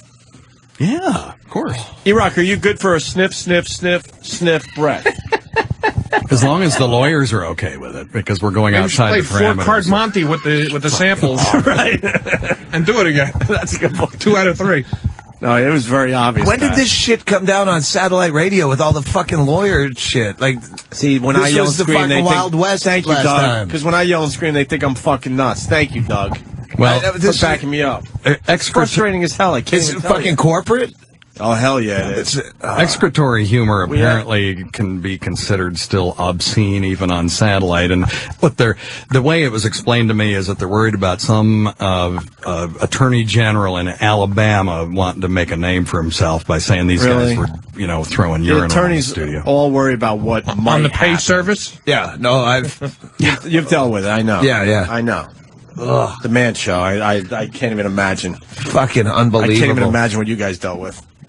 Shit that you're just jaw-dropping where you go, I'm not even fucking trying anymore. That's what happens. We had That's what fucking happens. Fucking Rogan might have told you this story, but we had one idea we were going to do a fucking, bring titty dancers and beer to the homeless. Set up a homeless fucking titties and beer camp. Easy bit. Do it like a humanitarian beer drop and have a fucking UN-style truck with juggies and the fucking flak jackets. And they said, no, you can't bring them alcohol because these people are alcoholics. And we go, all right, we fucking settle for we'll bring it fake beer with Man Show beer labels. Oh, you can't do that because even fake beer has trace amounts of alcohol, which could cause a reaction. And then it ended with, this is over a course of fucking like 2 weeks of back and forth waiting for word back. It came down to their last note was, well, what if one of these homeless people has AIDS and bites one of the crew? They actually said that, and that's where you go, you know what? Fuck it. I'll do your stupid fucking jokes. And Lawrence Talbert's homeless. They beat you down, man. You come up with these really creative things that you know will work with the audience, and then by the time it goes through the lawyer And filter, lawyers fuck up more shit than censors. You actually sit here depressed as all hell because you know how good it could be. Yeah. Although this one was all right. And then the kicker in the end is when it isn't funny, then it's your fault. Oh, yeah. Exactly, yeah. Right. Because then all of a sudden the ratings come out. What happened? What do you mean what happened? You took the balls out of Right. the joke. Where do I start? Well, yeah, that's why I had to do that long prelude to this thing to give it social relevance. Yeah. Yeah. The stuff they think of is like, shut up. Just fucking go away. Go work on something else. All right. What else can we do with Dr. Steve? What else can we do with urine? Yeah, can we pour it on people's heads? Yeah, there's Or is that a leftover problem? urine. That we can't do anything I like with. Donut Day a lot, where you can bring home a fucking honey glaze, but Urine Day, we could dump donuts all in. that leftover piss. How about we dump donuts in the urine? Steve C is panicking that you will do something else with the urine. Fuck. Diabetic piss mustache. See, this is the writer's room. Right now we're brainstorming. Let's table this. Oh, if I had free reigns, trust me, we would be doing some shit with the urinary. Glazed donut in diabetic piss. Right. What? Steve C has said he will shut the show down if E-Rock drinks piss. Really, Steve? You're going to shut the show down? That'll be the last. That sounds like a challenge to me, Opie. Let me tell you something, Steve. That'll be the last thing you do for the Opie and Anthony show. Trust me. Trust me on that. Ain't shutting no fucking show down, ever. Now I'm pissed. So to speak. That's a new thing. We have all these people that are milling about, getting ready to shut the show down at any moment. For dumb shit, by the way. Dumb shit. Nothing even crazy. All right. Thanks, Dr. Steve. It sounds like you're going to have a good show tomorrow night. Yeah, we are. What are you talking about? We're going to talk about a guy whose testicle flew out the window during a masturbation episode at work. Come on. What? No, it's absolutely true. Came out of his ball sack? Yeah. How? He came that hard. I've done it to a chick. Dude, you got a much bigger audience now, so blow all your good stuff on our show. Fuck it. It's a work-related injury. That it involves pulleys and stuff. Oh, so. Yeah. No, the belt sander. He got his fucking nuts. He was trying to jerk off with a belt sander, and his nuts got caught up in the thing and tore his fucking balls out. Yeah. And then he tried to, staple it shut so no one would find out. I know that guy. Okay, well, I might as well tell the story now. He's on my MySpace friends. Wait, he tried to put his ball back in like it's free-floating in there, not connected? Yeah, no, it actually tore his bag open, and his ball flew out. He put his ball back in and tried to staple it shut, and it's not till it went infected and septic that he finally, I guess he couldn't hide the stink from his coworkers, and he finally went to a doctor, and Yeah, he had like a gallon of pus in his balls. When he walked in, he was so embarrassed that he didn't want to go to the doctor. So that's in the medical literature, so we can talk about. Wow, adrenaline and denial. And now, actually, do you have this guy on? No. That would be that'd be a coup. It would be, and I'm going to work on that. What about is it today, Tyra? Yes, I think so. Are you going to be talking about the girl with the 2 vaginas? No. I think she's got it. Tyra's got her as a guest today. Oh, she does. Well, that's obviously very rare. Yeah, obviously. What's that about? Is that a twin that was supposed to pop out? Maybe a twin that was supposed to be there. You could just have a what's called a septation between, in the vagina that would cause 2 cavities, but not be 2 actual vaginas. I mean, it would be by definition 2. It just has a real hairy asshole. A new hole is a new hole. Fuck it, Pat. It's like the Lincoln Tunnel. We got to get you on more, Pat. Somehow we got to get you on more. We're going to have Rich Voss talking about getting off drugs the old school way. And enough with Rich. This dumb drug thing. Come on. He'll be all right. What is he going to say? He really is still milking it. He was like, that's what I mean. I'm happy for him. That's how he got the drugs, milking it. But he's been, how many years sober? like Rick Shapiro. Okay, you sucked a dick for heroin, but it's over 20 years ago. You better suck a recent dick if you're going to keep dropping that in your act. We're all happy for Rich. No, he'll give you good radio. Oh, yeah. Yeah, no, it'll be fine. And we've got, another guy coming on after him that did it the new school way with Suboxone, and we'll just sort of compare those things. Ask Rich if he ever eats any red meat.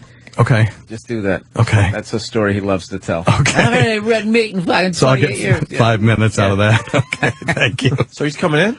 No, he's in Vegas, so we're just going to do a phone action. Yeah. All right.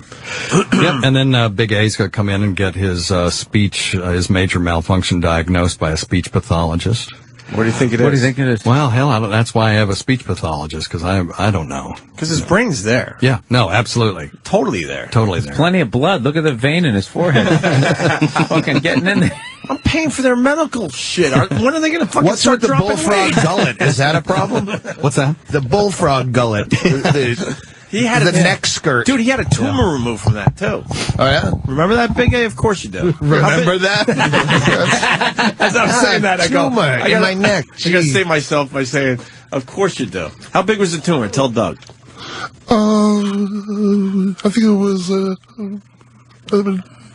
that big. Yeah. Nice. Good thing we're on TV. Did you keep it? No, no. Size of a golf ball, roughly, is what you're. Why would you keep it? I would keep that, right? Yeah. This is like put it under your pillow for the tumor fairy. How much could you get for a golf ball tumor, you think? That was a matzo ball. He swallowed the wrong way. He really does have a pelican chin now, huh? Are you trying to lose weight? Are we swallowing fish whole? Actually, I am, man. It's not easy, but I am. Why isn't it easy? He's got bad sleep apnea, and we got hooked up with a guy named John Gray who works for one of the I can't remember the name of the company he works for. He's got a band, though. We'll probably have to plug his band on our show, but he got Andrew a CPAP mask for free, and that's going to make a big difference in his ability to be able to lose weight. Because when you've got really, really bad sleep apnea like he does, you're just filling up with fluid, you're sleeping all the time, you're not using energy when you are up, so, you're not getting that restful sleep, so you can't drop the weight. Sure. So, you look to me like since the last time I saw you that you've dropped some weight. A little bit. Yeah. Yeah, so I we're think still it's the working vertical on it. stripes on his shirt makes him look slimmer. This team might need a new prescription. The big thing is I'm not treating them, but I'm facilitating their treatment. And your money, and for which you won the Weird Medicine Philanthropy Award last year, by just the way. amazing, right? What am I going to do next? It's just crazy. I've done it all now. But it's these two guys both have jobs, and neither one of them have insurance, and they've got bad medical problems. So we've at least gotten them back into their doctors, and we're funding their office visits and all that stuff. With his fucking medical bills, the least you could do for me is make sure your urine doesn't taste like syrup. Well, I was requested. Oh, I just didn't take the pills he last didn't night. take his pills last night. Oh, all right. So it set up the bid a little bit. Yeah, a little bit. Let me say hi to Greg in Austin. Greg. Hey, what's up, guys? Hey, man. Dr. Steve, I'm just trying to find out what's the, why do you have such a problem with Dr. Kaku? If he started commenting on all kinds of medical stuff, we'd all think he's an asshole. So why do you hate him? Well, you know who Michio Kaku is, Doug Stanhope? No, I have no idea. He's a he likes the stars. He never met you, Kaku. He's into the space thing, All right. Yeah. And, And Dr. Steve knows a little bit about that stuff, too, and thinks Michio Kaku, who's known all over the world, is full of shit. This guy's absolutely right. I mean, I'm an asshole for even saying anything about him. I've read his papers, and I mean, he's published in physical journals, and I've never have been. I am the editor of a medical journal, and so he's right. If he started spouting off about medical stuff, I'd think he was a prick. So, it's just, I grew up with Carl Sagan, and Sagan was the great, liberator of knowledge, and Kaku just his approach to it is so fairy tale. It's all this, if you go through a toroidal black hole, it's Alice in Wonderland, Anthony. I mean, it's the way dumb it down for us. You think, okay, so Alice in Wonderland's a good reference. The Looking Glass. Yeah, okay. Well, and what about the I got to go with him on this one. The same way a comedian can look at a comedian, know it's a hack, even though it's selling out fucking, big time theaters. Yeah, that's what he's doing. We're like in the hacky doctors. This is coming from a licensed physician who asked me to bring my sugar checker. I go, you mean my glucose monitor? And did Sagan know there were more fucking planets out there? Oh yeah, Sagan was awesome. He knew there were more planets? Billions and billions. I believe he died before the first exoplanets were ever discovered. But he was already talking about it? Oh yeah, okay, absolutely. Then that's impressive. Yeah, Sagan was awesome. All right. We got Yoko Ono on Jimmy Fallon. That's worth playing too today. She was awesome. That's good? Yeah, she was awesome. Oh yeah. Any Yoko Ono fans in here? Well, she's got a great voice. I can't stop thinking of that now. I'm sorry. I'm starting to bug Sam. I don't sound like that. With the high voice.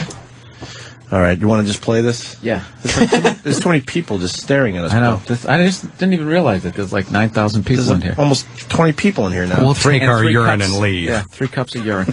Well, you don't have to leave, but get rid of the fucking, We're talking about Carl Sagan and stuff, but secretly we're drinking piss and rubbing it all over each other. We're just talking about Sagan so the lawyers don't catch on.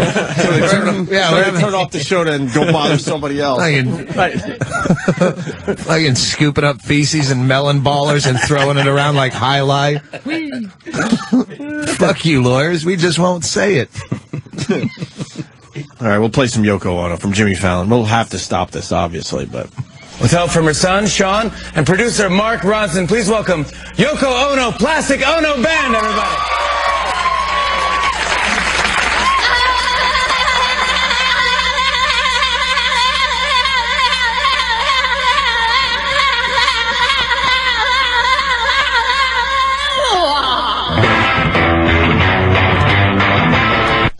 Wow. Pretty good. She's been hitting that same note for years. She always does that. It's just ridiculous. It's avant-garde. You don't get it. I know, you don't get it, Opie. You're not deep enough. She sounds like she's being tased. Did you call her taser last night?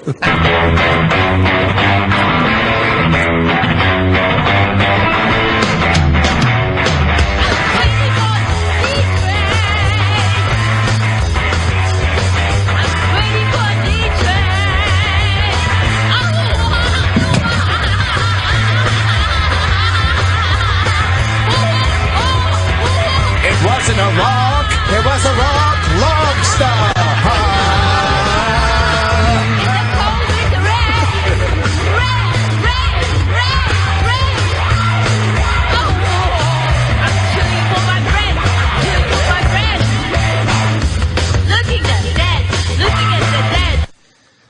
How much longer, Sam?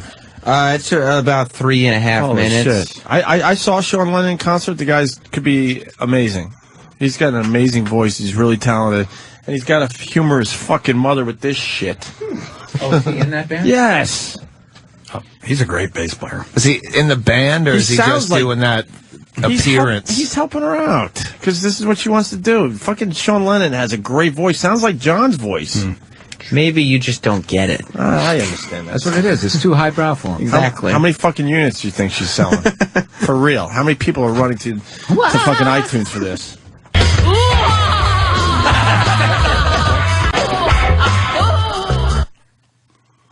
I don't think that was it the end? Pretty much, Sam. I don't think it was over. You want to hear more, Doug? Is there a B-side? The band sounds all right. You know what? This has to be too bad Danny left and Nance not here today. So in honor of those guys, Ted, go ahead.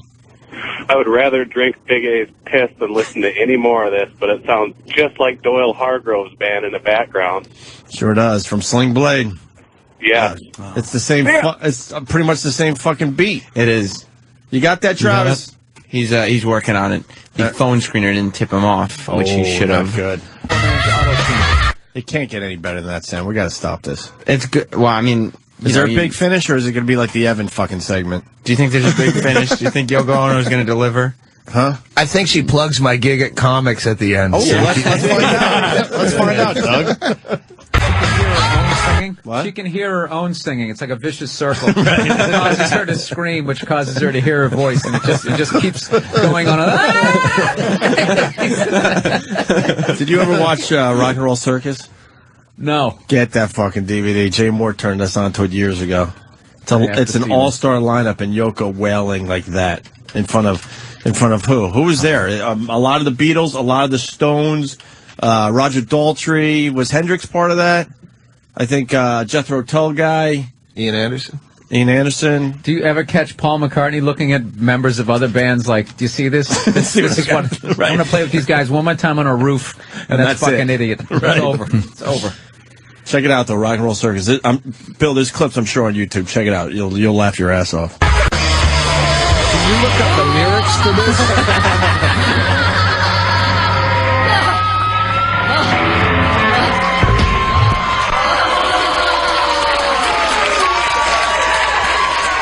Moving mountains. You think they had to throw the applause sign on?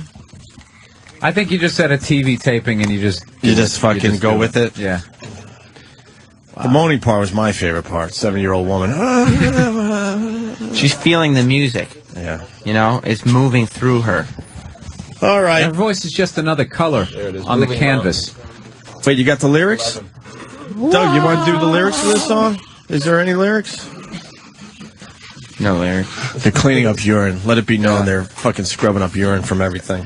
Why don't you take they 2 list trips? no lyrics. Yeah. There's no lyrics listed? No. Dr. Steve, everyone's calling with their medical problem. Well, have them call tomorrow? Yeah, tomorrow between 9 and midnight. Yeah, we'll take lots of calls. He'll entertain your problem, that's for sure. Yeah. Saturday Night Virus, Weird Medicine. Tomorrow from 9 to midnight. I think we did Eastern. it. Fuck it. I think we're done. They can email them questions, too. Yeah?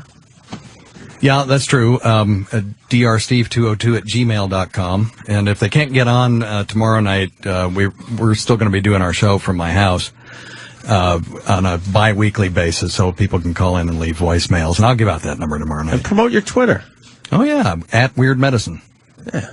So twitter.com/Weird Medicine. Is it I before E or E after It's spelled weird. That's how you remember. So it's EI. And Double Vasectomy Todd will actually be taking questions off Twitter. So he's at DBLVASTODD. Way to make it easy for I know, sorry. No, him. How about just at Todd? Todd 71. Yeah.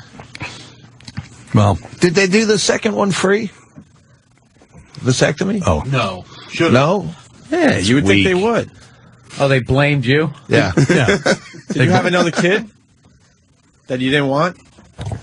No, I had to, and that's all I wanted. But you realized I went back and got. Actually, I started. I was one of the first callers on his show because I was getting this third nut-looking thing. Right. It was full of semen. Granulomas? No, it's full of. It's called a seminoma because it was a swelling of semen. I had my fucking balls cut where my fucking bag swelled up. Like you had one of those? I had a vasectomy, and yeah, like 5% of the people get this, and I fucking got it where my balls are fucking How big huge. for real? Like fucking... Like a nice sized melon? Yeah, I used to have pictures on my website, but I took them down. But did that hurt? Why would you take that down?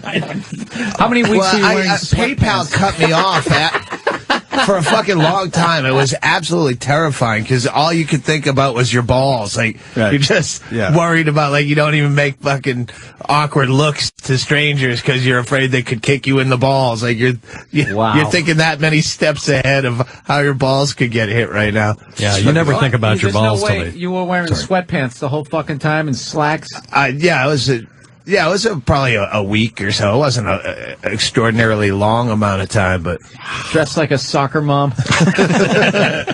Mom jeans. Turnstiles. These are my stretchy pants. All right. Elephant you never think about your balls unless they're bothering you. Yeah, and then that's all you think about. Cool. Todd, great job. Thank you. Dr. Steve, thanks. And the rest of your guys. Bill Burr at Town Hall tonight. Doug Stanhope at Comics tonight and tomorrow. Yep. I mean, Bill's pretty much sold out, so at this point, go see Doug. Yeah, I'm fucking picking up all the leftovers. You'll have a nice time. Hang outside of Town Hall, fucking scalpers don't show up. That's bullshit. Shuffle down to comics. Well, I know, people fucking love Doug Stanhope. Pat, anything? I'm looking for a job. Somebody hire me. What happened now? I work slow. What do you do? I'm a courier. I got one customer. For real? Yeah. And he delivers TVs for me every once in a while. Yeah. Old big projection screen TVs barely fit in a full-size van. I had to put it in there face down. Fucking weighed like 1,000 pounds. When I bought this place, this old, huge TV was in there. Gave it to my brother. Yeah. So, Pat, how much did you charge to bring it all the way out to Southold? Which is like... I was going to do it for free. Yeah, 80 miles away. No, it was like 100. I originally was going to charge you like 100, and then you made it like 200 or something. I had to yell at you. I'm like, fuck, this is going to cost me money, but I got to teach Pat that he can make a little more money than he's making. Yeah. Well, I'm not a very good businessman. I'm $100, Doug, to take a TV from my 40th fucking floor apartment that weighed how many pounds for real? 400? Easy? No, in the twos. In the high twos? Yeah, it was very bulky to handle. Right. Me and Kenny. Right. So, and now drive. How far is Southold? It takes at least real far out there. At least 2 to 2.5 hours from New York City. Like past 60. He was only charging $100. He has a shitty van that gets horrible gas mileage, so the gas alone would have been at least a tank and a half of fucking gas, and then the tolls and everything. And he only wanted $100 to do this. I'm like, where's Did you your business? overpay him? Yes, I said. I yelled at him like, no. Well, I was hoping to make money in the volume business. What fucking kind of TV weighs 200 and something? An old pounds? projection. It was like a It was a one cabinet. of those boxy fucking things. It was big and heavy. Like the widescreen that was. It was like a 1980 projection screen Yeah, TV. those things are brutal. Yeah. I don't know, because I never really used it. I said, Yeah, fuck TVs used to weigh as much as a stove. Yeah, people forget. Did you junk it? It's like those old VCRs. Keep that? Top My loaders. brother, it's stuck in my brother's place because then it went bad and he can't move it out of there because it's so fucking heavy. So it's like, Hey, I need some more. It's like a safe. I would have chucked that out of 40 stories, like fucking rock and roll style. Like, yeah. open a window, Right, let's just piece like this go. out, chuck it out when we're drunk at night. All right. With that, we're out of here. Bill, thank you for coming in early. Thank you. Bill Thank didn't you want to for come in having early, but we kind of begged him, and he Hey, is that an he stepped up. AC/DC box set? You want one? Oh, really? I didn't even think of that. But hey, if you're Are you an throwing away- AC/DC fan? Yeah, big one. Remember when they played Giant Stadium like a month ago? I wanted to go there. I could almost hear it from my trailer, Moonagi. What's the slug line? We should give Pat one of these. Fuck it. We have enough to give away, and we'll give more to the listeners next week. Yeah, fuck the listeners. I mean, Yeah, I think the last one we gave away was the last one we had to give away. Danny said we had 2. Did we give out both? Yeah, we gave both. I don't think Bill really wants his. Sorry. That's all right. Don't worry. You know what you want? You know what? Happy holidays. Take the fuck No, out. No. They'll get more in. They get more in. Bill, Go ahead. you can't do that. We Come on, gave dude. you I'm one. doing great. I sold tickets. Town We hall. gave I'm you doing one, fine. Bill. The guy lives in a van. You feel guilty, don't you? No, I don't. No, I think it's a good thing to do. Go ahead, take it. God, you fucking cunt. Put me on the spot like that. Go ahead, That's all Pat. right. You know what you're doing. Go ahead, come over and get your prize. Come over and get your prize. Come on, Pat. Look at him. There you go. He has no shame. Look at him.